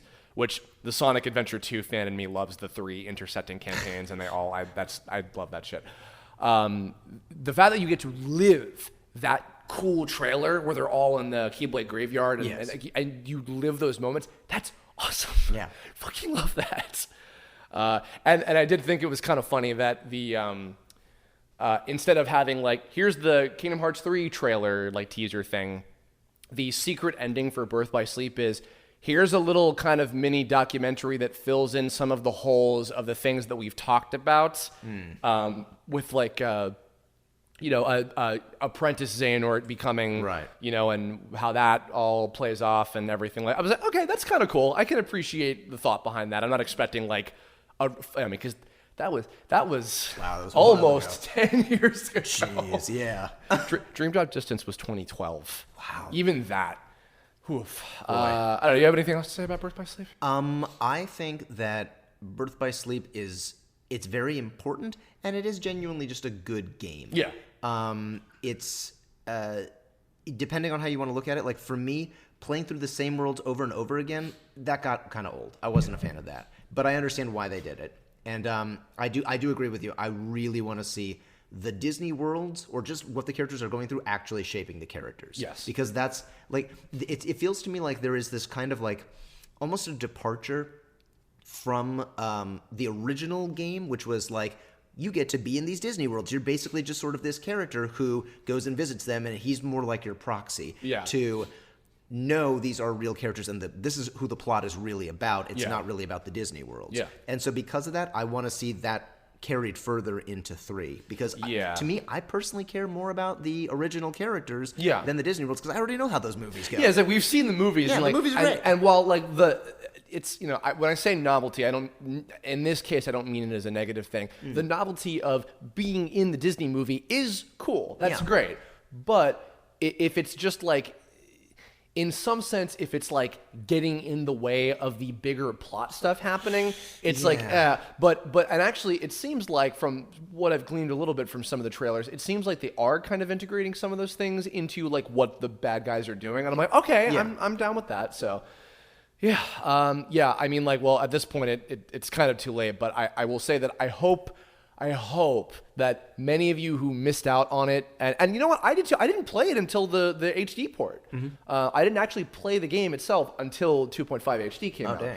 So, but I do hope that in the years since 2.5 HD has been out, that you have played Birth by Sleep at least. You know what? There's kind of no excuse now, because like it's actually available on console. You don't have to have like an obscure system that's no longer, that's like defunct, and like it's right there. It's in HD. And I mean, like, the excuse of like, if you don't want to, if you're not interested, that's fine. I'm just saying, if you are interested in learning more, and you wanted to be fully, you know, caught up or educated or whatever you want to describe it as, I hope that a lot of people played Birth by Sleep or watched the cutscenes and just have become familiar with them. I will say this, and this is a positive for just the Kingdom Hearts franchise in general. Yeah. Sora is kind of this character who just sort of says exactly what's on his mind. There's not a lot of stuff that he holds back, which is important, I think, because when he gets to a character in 3, for instance, he's not just going to start talking to them like he knows them. He's basically going to tell you everything that you really need to know about that character right when it happens. So it's like in the scene, he's like, "Oh my gosh, it's that guy who I don't like," and you go, "Gotcha, he doesn't like it. That's a bad guy." That's kind of like, you're not going to need to know Marluxia's deep, dark backstory. Yeah, you'll be like, "Oh god, okay, he's a bad dude." Gotcha. Well, that's what I hope. We were talking on the break about how, I mean, kind of spoiler, but I don't care. Sorry. Supposedly, his original human form, if that's what it is, may be a character of significance in the fucking cell phone game. Maybe. To which I'm like, okay, I hope to God there's not going to be some big thing about that in 3, or I'm kind of going to feel a little mad about it, but whatever, I guess. But either way, it's probably just going to be like Sora going, "You're bad, grr." So it's like, okay. You're a jerk. You were mean to Naminé. And I worked with Keith Ferguson recently on something, and I was joking to him about, like, he's like, "Yeah, I've been doing Marluxia for a long time," and I'm like, "Yeah, I bet, like, you just come in and like, yes, and I'm going to talk about a bunch of mysterious shit that I have no idea what I'm saying." That's how it goes. Yeah. Well, it's kind of par for the course. Well, we're almost up to your chapter. Oh boy. Recoded. What's to say about Recoded? Recoded is a game that gets a lot of grief for not being important, but basically the very, very last part of it is. Yeah. So, I guess. Well, so remind me. It started as a not even a smartphone. It was a cell phone game. I think, right. and it's very like primordial. The primordial form. ooze, yes. And then it became Recoded, which was the DS port or like remake or whatever. Right. And then, excuse me, the darkness was overtaking me. The burps are pure darkness. Now you know the lore. The 2.5 actually both 1.5. This really the last mention of 358 days. I promise. Had the sense of compiling that into a movie and not making it a game because they're like, we know people don't want to play this. And similarly did the same thing with, and actually went kind of the extra mile because the Recoded movie on 2.5 is kind of a whole new from the ground up animated thing. Yeah. Now, Ben, you and I and Heather watched Recoded all 3 hours of it together. We sure did. Yeah, when 2.5 came out a few years Now ago. here's the deal. Ask me if I remember anything from it. Do you remember anything about it? No, I don't. All I know is that like part of it towards the very end was important, and I need somebody to be like, "Here's what happened." Do you remember? And I'll be like, "All right." I remember because we watched it before. Yeah, we must have watched it before 2.8 came out because Yes, yeah. I remember commenting on like, wow, the new guy who's playing the genie really fucking sounds like Robin Williams and it's freaking me out a lot. And I remember the part where they go to like the Data Castle Oblivion and Roxas is taunting him, and I was like, this is going on for way too long. And then I remember at the very end, like, okay, that was important. Yeah. That's kind of Recoded. Yeah. I will say this, in my reviewing of everything, I, much like what you said about, actually, Chain of Memories, I think I watched like most of it in one sitting. I might have had to break it up a little bit between doing work and stuff. Actually, yeah, it was while the Games Done Quick was happening, so I was kind of intermitted. But Recoded this time, I watched in segments. Much more enjoyable that way. Yeah. And if not, I'll go to a little bit more to bat for it this time around because on the note of the Disney stuff, the other reality is with the Kingdom Hearts games. That's the sad thing is that the Disney stuff is just kind of like their settings and not other than Mickey and kind of Donald and Goofy and Yen Sid. Like that's kind of all there is in terms of the characters that are directly related to the plot happening. Basically, yeah. I mean, it's mostly just like, well, like it used to be. It was, isn't it cool you get to be in these Disney worlds? Now it's like, well, we've done that, but we've sort of established that that's the backbone of all of this stuff. Yeah. So, because I mean, like realistically speaking, kind of like what they did with like, I guess they actually have never done this. They could technically just make a game that is just featuring these characters and has nothing to do with the Disney characters. Yeah. And I think people would still buy it and be interested. If that's chances are, and this is my own guess, I don't know. I think that would be what Kingdom Hearts 4 is ultimately going to be. I think it's going to be like, I think they're going to get away from the Disney stuff. I don't know. That is my guess. That's complete, by the way, total conjecture. I don't know. He really doesn't know anything. I really know nothing at all. Just period. Just in general. Just in He's just a pure idiot. I have an IQ of 3. That's pretty good. Yeah, mine is 1.5. It's good. Wow. No, mine is 2.853 358 days divided by 2 electric boogaloo. Jesus Christ. What the fuck were we talking about before? We were talking about Recoded. No, but a second ago. Oh God. You're welcome. I don't see them not continuing to do Disney stuff in the future. Look, I will say this, and this is just my own personal wish. Sure. If they are indeed going to do what I think they're going to do for 4, which is get away from the Disney stuff and make their own thing. Okay. Before that happens, give me fucking Zootopia. I want to go on a goddamn adventure with a cute bunny and a funny fox having fun and solving mysteries. Furry confirmed. God damn it. Furry confirmed on all days. No. Every day is fur day. Just admit it. Just admit it already. For fuck's sake. Why? You'll get like 1,000 more followers. I don't care. I don't care about social media that badly. That is my ongoing gag. Oh Christ. So, okay. Anyway, Recoded. But for it being like, hey, here's mostly the Disney characters and Sora. I was like, okay, this is kind of fun, because that's the thing. Okay, like Andrew Dickman, who, he's not big into Kingdom Hearts, but he does enjoy it. I think he is going to get 3. And he's the type of guy who is more like, I'm more excited about the Disney stuff. I don't really care that much about the original characters, which is a totally valid view. Yeah. Because the entire selling point of the first one was Final Fantasy and Disney. Yeah. But now Final Fantasy seems, and again, I don't know, because, and this is, again, it's not me like spoiling anything. I don't know if there's going to be a big Final Fantasy thing for 3.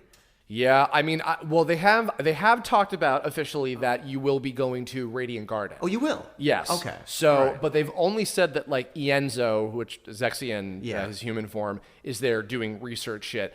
Cause actually Mike and I were saying this a couple days ago. I hope that we'll get to see like the Restoration Committee gang because I miss them. Yeah. I don't know if we will, but I hope. But yeah, no. Otherwise, like I don't know if they haven't shown any Final Fantasy characters in this one so far. So far, I think. no. Yeah. I haven't seen any renders or anything. So I don't know. But that's my theory, is that they're going to get away and just basically make it its own thing. Yeah, that would certainly be interesting. I don't know.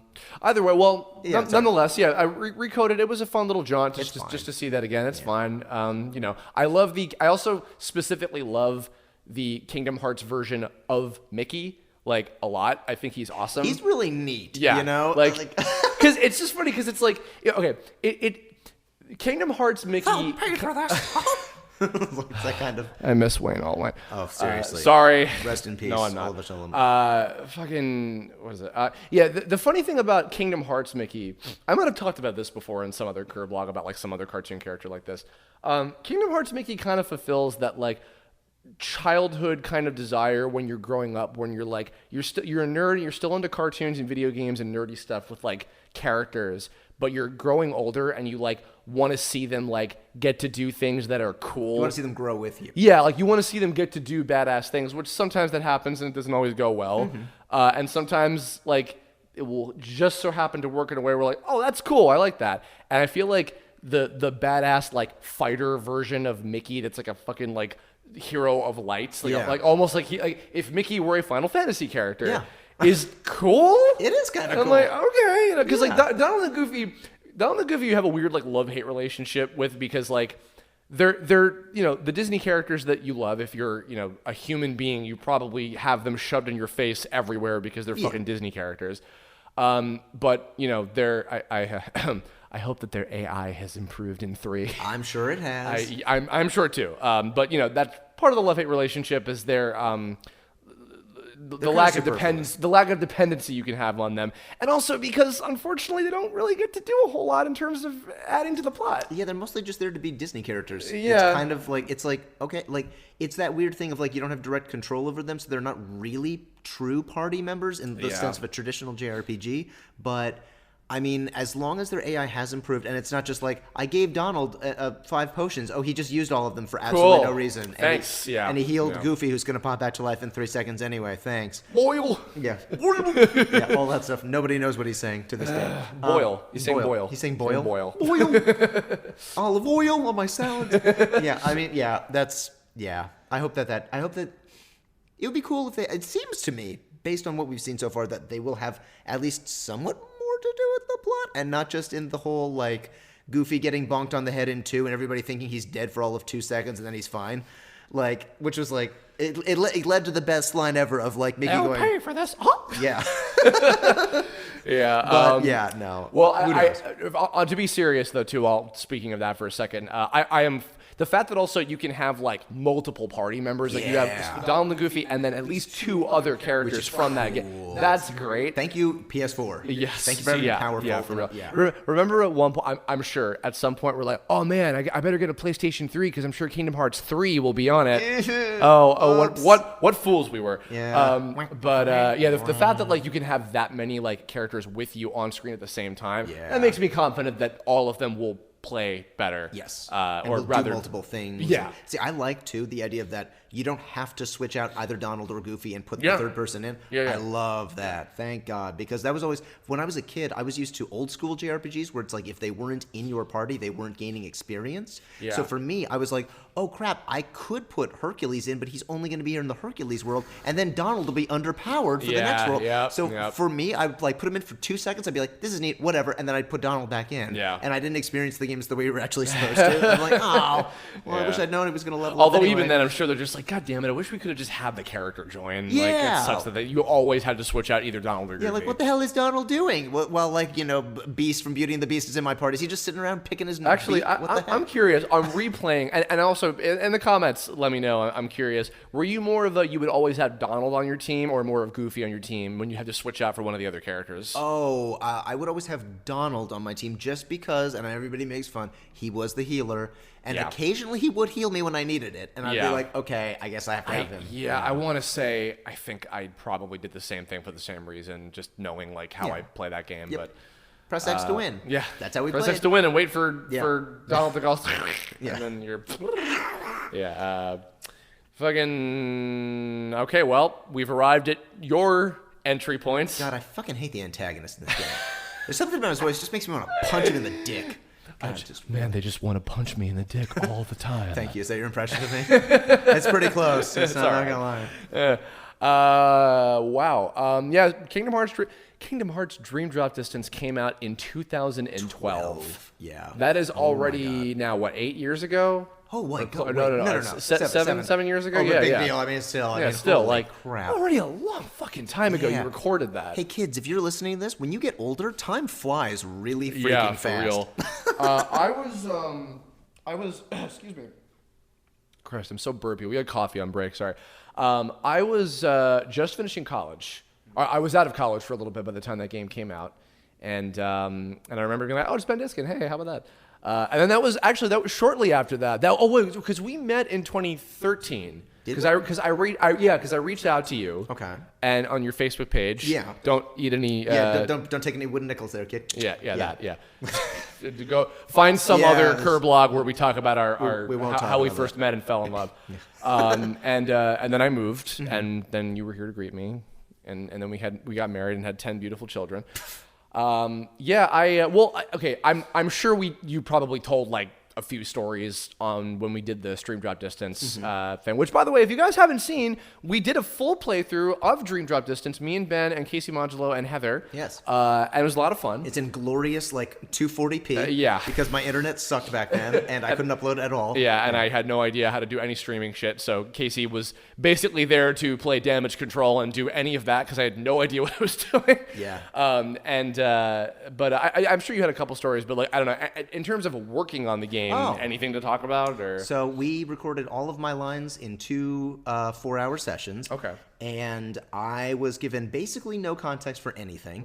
And anytime I would ask a question, I would be given an answer that actually somehow explained less. Okay. So I basically just gave up asking, and I was just like, okay, I'll just roll with this. And so it was mostly just sort of like go up at the end of this word, go down at the end of this word, and be more flat, more flat, more flat. The one thing I got from it was the character is supposed to be, you're not supposed to know whether or not he's a good guy, a bad guy. You just see he's some dude in an organization outfit, and, good guys wear those outfits too. It's not just a bad guy thing. Right. So who knows? And then it turns out, actually, he's a bad guy. Of Dun, course, dun, dun. Of course. So and a very annoying boss, too, yes, by the way. with this freaking time thing. So throughout the whole thing, and frankly, even after playing through it with Kirb and my girlfriend and Casey, and I still to this day, there's a number of things I'm just like, okay, wait, refresh my memory. What was I talking about? Because this is the game that introduced time travel to an already very complicated storyline and dream worlds. Yes. Oh, that's right. So now let's keep track here. There's the real world. Then there's worlds that are asleep. There's data worlds. Basically, now there's time travel. So basically, everything is real in Kingdom Hearts. So if you say, was it all a dream? The answer is sure, and guess what? That's valid. Yeah. Yeah. If you ever been on Tumblr and you try to pick what gender you are, that's basically what this is. It's like everything exists. The options are limitless. It's all real. It's all valid. You can be a mouse if you want. You are otherkin. That's totally fine. It's like that's how it works. Yeah. So this game made everything somehow even more complicated. Oh my god. I am personally, and again, this is not a spoiler, I'm waiting for in 3, they're going to be like, actually, this is a guy from an alternate dimension. Yeah. That's what I'm waiting for. Let me say this. Let me say this. I first of all, I had a great time playing the game with you guys. Yeah. That was awesome, and I really do recommend it. It was a lot of fun. There were stupid in-jokes that I've all forgotten by this point. Oh, yeah. And I remember that. Yeah, because that's right. When I was rewatching the cutscenes for Dream Drop Distance, because they weren't included in the boss battles most of the time, but I went back and I rewatched our fight against young Xehanort just because, that was fun. We took, an hour to fucking beat him and taking turns. I think it was just you and I taking turns to fight him. Yeah. And the game itself, the actual gameplay mechanics are awesome. They are. In fact, I like the flow motion stuff too. Yeah, from what I understand, 3 is kind of a cross, and actually also Fragmentary Passage too, are kind of a cross between 2 and Dream Drop Distance's battle system, with a little bit. A little bit of hint of Birth by Sleep. Oh yeah, thing yeah, there. yeah. And it's much like Birth by Sleep already with the kind of scrolling wheel and everything. Yeah. And getting to play as Riku is always fun. I like playing as Riku in Chain of Memories as well.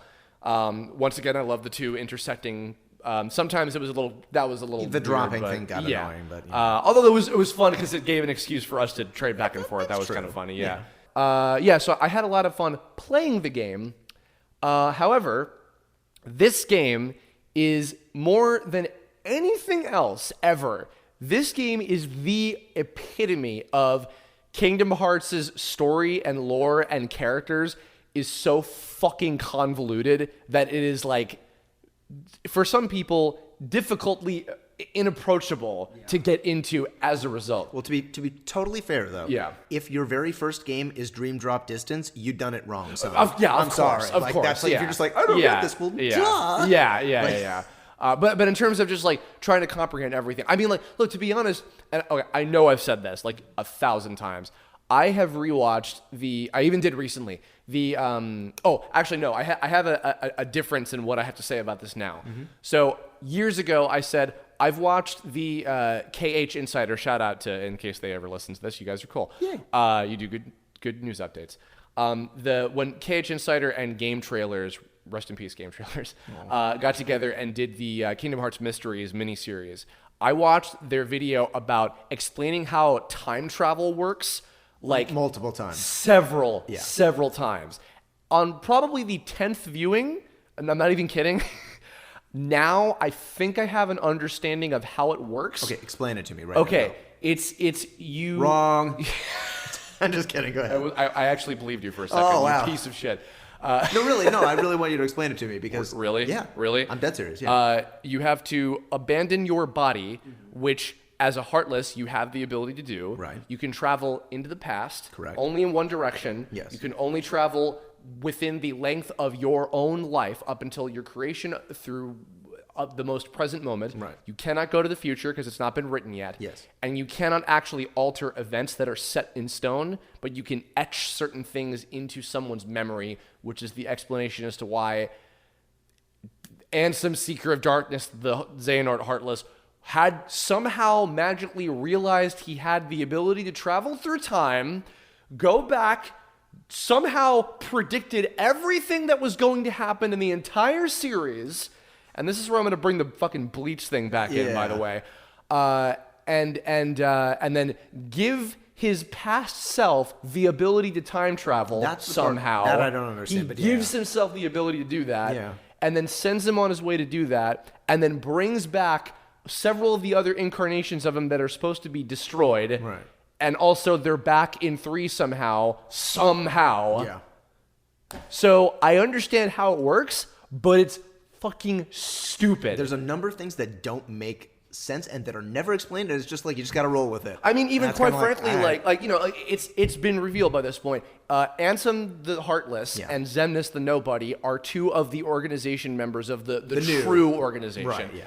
Now, what I thought was the case. This is what I presumed. Because in Dream Drop Distance, Sora and Riku are young. They're like their kid versions. And I believe if I'm remembering right, I think Nomura said, because 3 is coming up and it takes place later, and they're a little bit older. Yeah. This was our last opportunity to use the kid versions of them that we know people like, and since it's a dream world and they're kind of flashing back to earlier times or whatever. Yeah. It's like we could use those models again. I'm like, okay, that's fair enough. Mm-hmm. But I had a point that I was getting to, and I just completely lost it, which is a perfect example of how fucking convoluted this is. Damn you! God. I literally want to go back in time and listen to what I just fucking said. You know, technically we do have that ability. But can we time travel? Do you really want to do that? Yes. Hold on, we're going to pause real quick. Okay, I just time traveled. I'm not even kidding. We literally just stopped and went back so I could remind myself. Jesus, it's gonna make editing this a nightmare. I've never done that before in any Kirblog in all of my life. So how appropriate. Record-breaking. You fight like a cow. Something darkness. Oh, wow. Don't sue, guys. Okay, so what I presumed was the case was, similarly, Xemnas and Ansem, the villains from 1 and 2, are just going to be back in this game for their one last little hurrah. Like, young Xehanort brought them back in this specific bubble of a story to be like, hey, remember these guys? Well, they're only in this game because they're here through time travel. Yeah. No, apparently they're just back. Yep. Even though the whole point was, when you defeat the Heartless and the Nobody, the original person is revived, which that rule is established. Yeah. And Master Xehanort is back because he's revealed at the end, which was Leonard Nimoy's last amazing performance he got to give as this character. Rest in peace to him.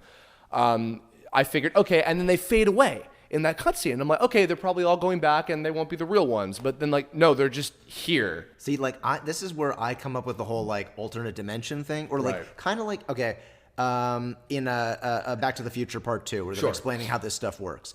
I think that they basically took him out of this other time and brought him into this brand new timeline, creating a whole different fork in the road. Okay. That's my assumption. Okay. So it's like the same idea as with Dream Drop Distance, except that this time they're back and they can coexist in the same universe as old Master Xehanort. That is my assumption. Okay. I mean, we'll find out. Well, hopefully we'll find out what the fuck was the deal with that. Excuse me. But... yeah, I hate that shit. And he'll finally be able to forge it. The ultimate key, the Keyblade. Yes. The story, and like all the ones that, regardless of how convoluted they are, there are cool moments. I know I did not play The World Ends With You, but I'm sure for fans of that game, that must have been very cool to just see those characters again. To see those characters again, yo. Jeez. Oh, boy, that made me uncomfortable. I'm not going to lie. Oh. And I played a character like that, and that still made me feel really uncomfortable. Oh, have you? In Kill la Kill, I played like this. Yeah, that's right. That's right. I'm just like, ugh. Yeah. Oh, boy. Okay. But, yeah. Fighting Ansem and Xemnas again was cool. The inclusion of young Xehanort was a cool idea. The whole last stretch. Okay, actually, some of the even though like whether you're actually really there or if it's still the dream world, when they go to the world that never was, right? Even though it's like, is this a dream or not? I don't fucking know. The stuff that happens in that level is very cool. I completely never mentioned I fucking love Zigbar because he's such an asshole. I know. Oh As my god. if, man. I don't know what the hell they were thinking with his weird like kind of half surfer dude, kind of half baked, yeah, just like, a little bit. I'm already half Xehanort, dude. I'm already half baked, bro. Wow. He's the best. I'm very happy he's back. Yeah. And then the conversations that Sora has with Xemnas where he gets mad. Yeah. And the angry look, that whole kind of throwback, and my friends are my power. Like that moment is awesome. Like there's just like all of them. There are cool moments like that. Axel getting his fucking Keyblade, just like, oh, I have one now, and I'm like, I just giving them out like lollipops. So and then the thing that got me the most excited and is having me hopeful that she'll get to do something in 3 is Kairi being trained to be a Keyblade wielder. Yeah, I mean, we've seen like cutscenes of her being like training with Lee, or who I guess now still likes being called Axel. He's like, whatever, I'm the cool fans with know that. me as Axel, just call me Axel. Doesn't matter. Yeah. It's a game that is good. It has flaws in terms of complicating things, but overall, it's a really cool game. Yeah, it's neat. It is fun. It is fun to play. It's kind of like, it's a weird antithesis. It's the antithesis to Chain of Memories. Yeah. The story is, I would even go as far as to say maybe it's even the worst in terms of just how ridiculous it gets and how like even for hardcore fans, confusing. Because it's very confusing. Yeah, because Recoded is like, oh, whatever, but you can understand what the hell's going on. Yeah, this has a lot of what's real, what's fake, what's a dream, what's awake. And you're just kind of like, I really don't know. Oh, no, sorry, before I forget this, I had a point about the Bleach comparison. Oh, okay. Between, the memories thing, the organization of the fucking 13 Court Guard Squad, I don't care what anybody says, and okay. Spoiler for any of the people that may give a shit about if they haven't seen Bleach and had any intention of seeing it. Aizen, the character who was for a time the main villain, right, has that thing that I hate in any story where I planned the whole thing the whole time, and I'm like, cool, thank you for invalidating everything that has ever happened up to this point, because I'm sorry, and to any people out there who are future storytellers or writers or whatever, if you want to make your own video games or cartoons, whatever, don't fucking do that. Please. It is such a cheapening device of everything that happens. Well, it's not only that, it's also that it complicates things story-wise, because now, for instance, the plot of Kingdom Hearts 1 and the plot of Kingdom Hearts 2. Both of those, like, I'm going to open the door to Kingdom Hearts, and then I'm going to make my own Kingdom Hearts. We have to explain that those things actually were important and weren't just like, well, we didn't know what we were doing. Yeah. It all has to, otherwise it's like, wait a minute, you mean you plan to fuck up like 3 times before now? Because also, don't forget, there was also like I have to forge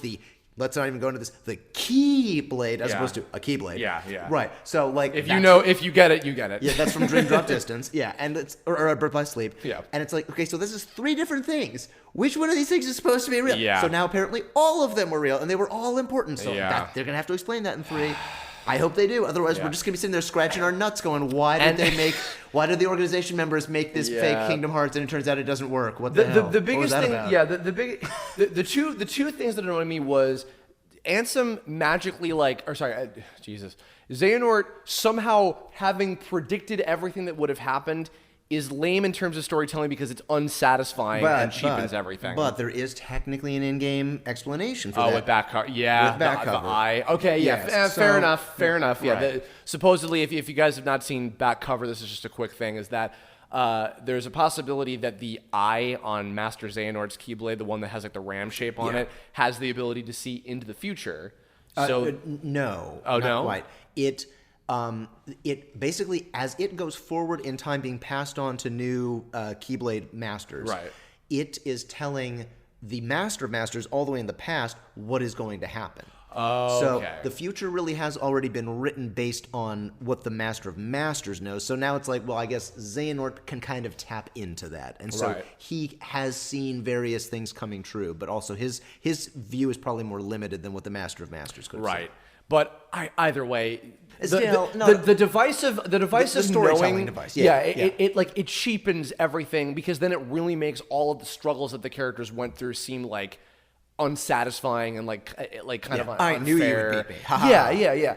And the other major thing is the organization, like the plan and everything. It's like, no, this wasn't really the plan. Or no, actually, no, sorry. More than just that. It's the what is Kingdom Hearts thing, where the two that we had, like, that wasn't it. No, that wasn't it either. Yeah. This is the other thing about that, and this is actually more than just a Bleach comparison. This is a shonen manga comparison, and we've talked about this like in other conversations before, you and I. Shonen manga is, with very rare exceptions, the main one being One Piece, where the creator of One Piece, like, he plans shit ahead. It is very clear. Everything always has a payoff. And even when he adds stuff, it is melded in naturally. But he plans ahead. However, most of them don't really seem to do that with the same level of, like, intention. To be completely fair, though, and I understand where you're going with this. Yeah. When you're talking about video games, you kind of can't, because you never know when something's actually going to get a sequel. Sure. It's like, so sometimes, like, what I feel like they did for a lot of this is they put some interesting things in, and there was like, well, if we get a sequel, we can turn this into something. Sure. So right now there's a lot of like, well, that's why this is this now. Yeah. And that's why, like, on one hand, I'm like, okay, I don't fully blame them for it, but like, here's the thing, and I'm sure they regret this, and they tried to kind of make it work a little bit. In the first game, Kingdom Hearts, quote unquote, is this door, and I'm like, okay, and Ansem says it's all darkness, but Sora's like, no, it's not, it's light, and then the light comes out and he dies. Right. But then you open it up and it's like, no, apparently it's the dark realm. Yeah, and that was like Mickey basically, I guess, doing something on his end. Yeah, and when they did Fragmentary Passage, which, by the way, we're not going to cover that because we actually did a review on it already when it first came out. I'll probably link that at the end. So that was their way of, like, because Mickey even says, oh, well, it's not the real Kingdom Hearts, but blah, blah, blah. And I'm like, why is it just a door? Like, that connects the two, that doesn't do anything to begin with. I don't get that. It separates the light from the dark. Yeah, so like, and then, like, even they said that the moon thing was a last second kind of idea too, because it was they drew the moon in the heart shape in the box art of the first game, and then I think somebody on the staff was like, wouldn't that be kind of cool if that was Kingdom Hearts? And they're like, oh yeah, that would, and they just made it that, and then once again, apparently it's not. Yeah. So it's like, okay. So, I mean, that's another thing in 3 is, I mean, half this fucking discussion is, here's what we hope will happen in 3, if we're lucky. What I kind of wonder is if so Xehanort, let's accept the whole he knows everything, he knows what's going on. Sure. He has he's seen it all and he's super unstoppable. Okay. Does that mean Xemnas and also Ansem Seeker of Darkness are also kind of omniscient in this way? Because that's where I was never really, I never really understood it. Is it like, are they deliberately going down this path because they know this is part of the overall plan? Or is this just like, I think this would be a great idea? I never really knew. I couldn't tell. I mean, it's possible that they all do because they're all the same like hive mind at the end of the day, kind of. I guess so. Well, because if Master Xehanort, the original, quote unquote, knows everything. Yeah. And, even Terra Xehanort and that whole thing, and you get split up into the two. Which, by the way, that's another mystery, is like, where the fuck is Terra? Yeah. Like, because when he was revived, he became original Master Xehanort and not Terra Xehanort. So we don't know where Terra's, like, consciousness even is at this point, or any part of him at all, his heart, his body, anything. My guess, and again, I don't know anything. Sure. My guess is you have to defeat Xemnas and Ansem in 3. They come back together, and then boom. Okay. That's my guess. That is, okay. And again, I don't know. I'm not spoiling anything. Admittedly, I did say, because I re-listened to it, I did say this on the discussion I did with Derek and Ash a couple years ago. What I was originally hoping for is that, actually, no, I remember exactly what it was. I've never told you this. Oh. So here's a funny story. Originally, when I saw the ending cutscene from Recoded when it came out on DS, and they talk about, Master Xehanort's coming back because nobody in his Heartless have been defeated. Right. I figured he's coming back. When I saw the first trailer for Dream Drop Distance and young Xehanort comes in, my first assumption was, he's been revived. And he's probably been revived in like his prime form when he was like, a teenager or whatever. That's what I originally thought young Xehanort was going to be, was he's back. And then not so much. And then the time travel thing happened. And I was like, that's kind of a bummer. What I was also hoping for at one point was that when that happened, it would be prime Xehanort, like as in like the adult version, not the elderly version, but the adult version. Yeah, like in his 30s or 40s. Yeah. Actually, I think I also had a joke of like, and God, this would be so great, but I know there's no way. If like they all combine and they become like super mega ultra Xehanort, and it's Billy Zane. Oh my God. The only thing that would be better than that is if it's like a Megazord and it's like they each turn like young Xehanort turns into the right foot or something like that. And it's there's giant, 13 of them, so they got to be like all limbs and everything. Okay, I'm like the right ankle, I think. No, all the actual Xehanorts get to be the upper body and the head, and all the limbs are the other or the org members that are back. Or Jesus, somebody please draw that would be amazing. Fucking the Mega Xeazord. Super Mega Xehanort. Oh my God. Anyway, I've spewed so much venom about Dream Drop Distance. That's okay. I enjoyed the game. I like it for what it is. That's not really a real thought. Whatever. I had fun playing it with you guys. Yeah. I would recommend checking out Dream Drop Distance because it was a fun time. Mm-hmm. God. Well, we've. Also, we're not going to talk about Key. No, sorry. Key is Kurt was talking about like, oh man, Kingdom Hearts 2 is way too long. No, Key is that game where it's like, okay, this is going on forever, and they keep adding new plot stuff. So I've given up on Key. I'm just like, you were playing it for a while, weren't you? I played it for all of 2 seconds. I realized how much space it takes up on my phone, and I was like, okay, well. I think the last time I saw, again, shout out to Derek Bittner from Game Explain. I think the last time I saw him at like PAX like a few years ago, he was the only one I ever met who was actually playing it because he's like, I just want to know if anything important happens. Which and I'm is like, smart.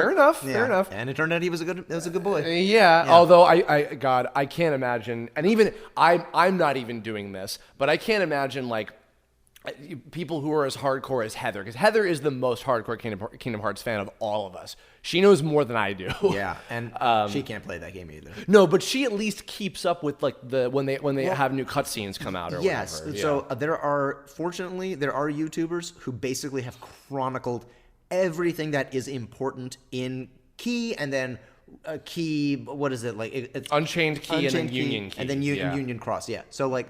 Basically, there are videos out there that do cover everything. So if you're just like, just in case, let me hang out, let me see what's going on. You can find this stuff. Obviously, be careful of spoilers, because right now there are probably a bunch. Oh, yeah, by the time that this is out, Yeah. like, please be careful. The Japanese game is out, and people are totally putting stuff up. Also, a special fuck you to the person. Literally, they uploaded a video that just popped up on my dash. Kingdom Hearts 3 leak, in parentheses, forgive me. And I'm like, no, I'm sorry. It's not okay. Well, because the thumbnail had a spoiler. Yeah, yeah. like, just straight up. And I'm like, what the fuck is wrong with you? Like, People are fucking assholes. Seriously, okay, to any of you guys out there, if anybody listening to this, if you actually have, hopefully through fucking legal means, for Christ's sake, because that was apparently a thing too, if you have a copy of the game, don't put stuff up yet. Just play. At least wait until the 28th. I swear to or the God, 29th, the 20th. rather. Yeah. Sorry. No, this is the thing too. Okay, kind of off topic a little bit, but this is related. When Persona 5 came out, I know people got really, really pissy at Atlas about like banning streaming of it for like a good like a few weeks. Yeah. I commend them. I know that fucks with the livelihood of some people that is their living, is doing streaming and video content and everything. I do sympathize with that to an extent, but I'm sorry, this has to come first. And especially, Persona 5 people waited for a long time. Yeah. There are some people, I'm sympathizing with the people that haven't been keeping up with all the spin-offs. There are some people that have just been waiting for this game since 2. Literally, in 2007 or basically, whatever. at this point, 14 years now? Yeah. Yeah. Yeah, like It's, come on, don't spoil it for me. What the heck? have a heart. But for real. God, we're almost at the 2-hour mark now. Good God. And yeah, this isn't record breaking because we didn't talk about the fucking final arc of Dragon Ball Super. That honor was reserved for them. But excuse me. You know what? I guess just to wrap things up a little bit.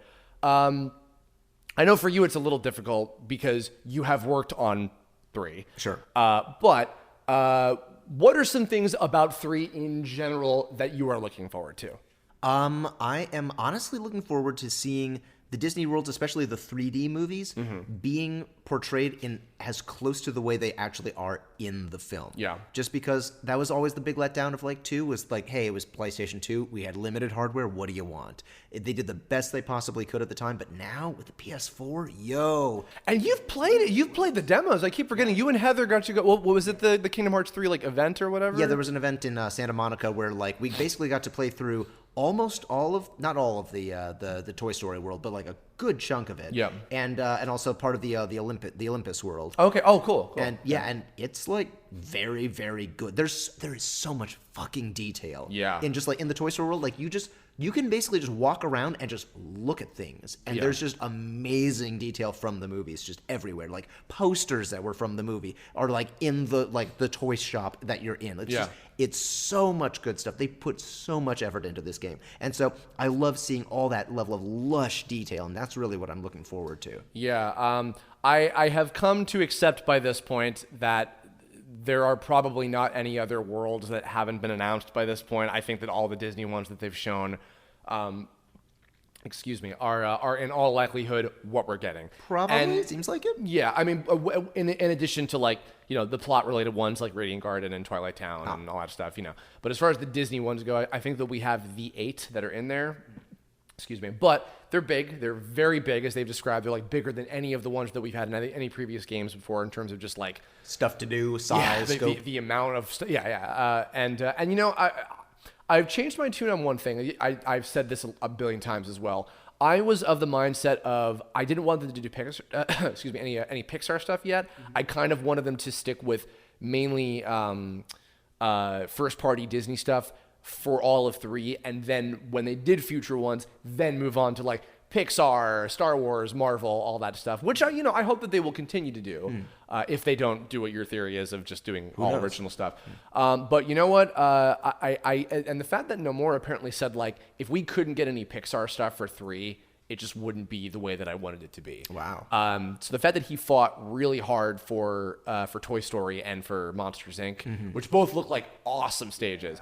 Because for the record, I've never been if they put them in there, fuck them. No, I'm excited. I would have liked for them to have saved them for later, but I've come around and I'm no, you know what? It's cool. They're going to be awesome. They look amazing. They look like the fucking movies, which is so crazy. It's wild. And it seems not in every case, but it seems like they've actually gotten a pretty massive amount of the original cast I think back for some of these. Like I think for the Tangled, I think the only one who didn't come back is Mandy Moore, I believe. Yeah, unfortunately. Yeah. But still, like everybody else, Yeah, I think everybody else is. The entire Frozen cast is all them, which I'm not surprised about because, I mean, they do all of the Frozen stuff. I don't think they've ever gotten voice matches for them. Hercules is still Tate Donovan, I think. Winnie the Pooh, obviously, it's the usual people, although they changed it a bit. But Toy Story, I think it's half and half, but it's like the people that have, like Jim Hanks has been doing Woody and all the spin-off stuff for like ever. So like I'm used to hearing him as Woody. Which is, I mean, that's a feature. That's cool when they get to actually do that because they can't always do that. So it's still blowing my mind that like we're just time traveling right now. Oh my gosh. We're recording this on the 22nd. This is coming out on the 26th. Yeah. It is baffling to me that it like I'll just say to cover both bases. Kingdom Hearts 3 is coming out in a matter of days. Yeah. Holy cow. Finally. Yeah. This game is not vaporware anymore. It's real. Holy crap. Amy is still always joking like, yeah, I'll believe it when I see it. Every time there's a new trailer, she's like, 29th. Yeah, we'll see. No, it's been a long wait, and I am incredibly looking forward to it. I am totally serious when I said I am in the middle of it as you're listening to this. I am taking I'm still going to post like updates for like Tome things and whatever else I can, but I am going to be taking as long as I need to take social media break from anything that even might remotely spoil shit for me. So basically social media. Because, and look, there's a lot of things. There are a lot of things that like shows and movies and cartoons, games, whatever that I've been into that I've had things spoiled for me. Mm-hmm. In fact, actually, I had things spoiled for me for Kingdom Hearts 2. I was reminded when I was rewatching the cutscenes, I was reminded like I was spoiled like some of the final cutscenes were like put up like when YouTube was like kind of newish, and this is too important to me. I've already had 2 times now some of those little leak thumbnails, and I'm like, so I am playing it safe. I'm being very careful, and actually shout out to the couple people on Twitter that told me that because I didn't realize this that it is coming out in Japan on the 25th. I thought it was simultaneous. Oh no, yeah. New. So I'm going to start, I guess it would 25th? be Friday. Yeah. So I'm going to be kind of just off stuff. I will be posting updates. I'll be posting this, but yeah. So, don't be a dick. Please don't be a dick. Don't post spoilers. There's nothing to gain other than creating anger, for God's sake. Wow. Well, otherwise, once again, I recommend check out, I don't have cards at the end, the discussion I did with Derek and Ash from 2 years ago now. The Dream Drop Distance playthrough we did also 2 years ago now. And the review, I'll have the review that we did of Fragmentary Passage in case you're curious about that. And that's kind of going to do it. I think so. Yeah, Ben, do you want to, other than Kingdom Hearts 3, any other things that that you're working on or in or that you want to plug or any stuff like that at all? Or? Sure. Go watch Muppet Babies on Disney Junior. Yeah. On Baby Gonzo. It's actually really cute and funny, and you should check it out. And go watch Agretzko on Netflix because I love that show. Great show. Yay. And the Christmas special. Oh yeah, and the Christmas special. It's cute. I feel like there's some other stuff that's out recently that you're in. I think so. Think of shit. You're on Hunter x Hunter on Toonami on Saturdays. Yes. You're Mob Psycho, screaming crazy villain guy who burns himself to death. I think he's already dead. Yeah. No, maybe not yet. But he's definitely shown up on TV at the moment. Okay. Yay. Yeah. A lot of stuff. You can also hear me on Hunter x Hunter and Mob Psycho. That's true. Airing on both right now. God, what else? Jesus. I just put out this past week the first of our monthly Tome RPG update videos. So there's that. We just revealed who all 4 of the musicians for the game are, which is pretty cool. I've got some more video games actually coming out over the rest of the year that I'm really excited about. Actually, I think there's one coming out in February that I play the main guy in that I'm really excited about. It's a JRPG. It's super cool. Got a lot of friends in it. And I will be probably making a video about that at some point, but it's super cool. In fact, actually, I'll even say if you go looking, I think you might even be able to find some gameplay footage, and you might hear me in there somewhere because I think I found some stuff. So maybe you'll go find it. But yeah, that should be out, I think, in the first couple weeks of February. So look forward to that, and I'll have a little announcement about that too. Neat. And otherwise, you could follow us on Twitter at Kirbifer and at Ben Diskin. At Benjamin Diskin. Oh, sorry, excuse me, at Benjamin Diskin. Probably not saying much because we'll probably both be staying off of Twitter for a little while. Well, I mean, like I'll be my girlfriend's link to the outside world, so I'll probably be on it somewhere. She will be off. You're gonna put her forward to be the spoiler shield. Basically, yeah. Oh, because you're like, awful. No, it's okay. You're awful, Aqua. Hey, I at least drink my coffee. Hey, Ventus. No. And don't go there. That's yay. Kingdom Hearts. Oh, we hit 2 hours. Cool. Everybody, thank you all. Oh, maybe not. I don't know. Whatever. Anyway, thank you all for listening. In the comments below that I might be too scared to read in case somebody decides to be a dick. Leave your experiences with all of the Kingdom Hearts games that you have played or experienced if you just watched cutscenes of them, whatever. What you're looking forward to with 3, because this will still be out a little bit before that. Don't spoil. Just don't. Please don't. Be a warrior of light, not a seeker of darkness. For fuck's sake. Be slick. Don't be a dick. Thank you. Thank you. You're welcome. Bye. Bye. When you walk away, You don't hear me say.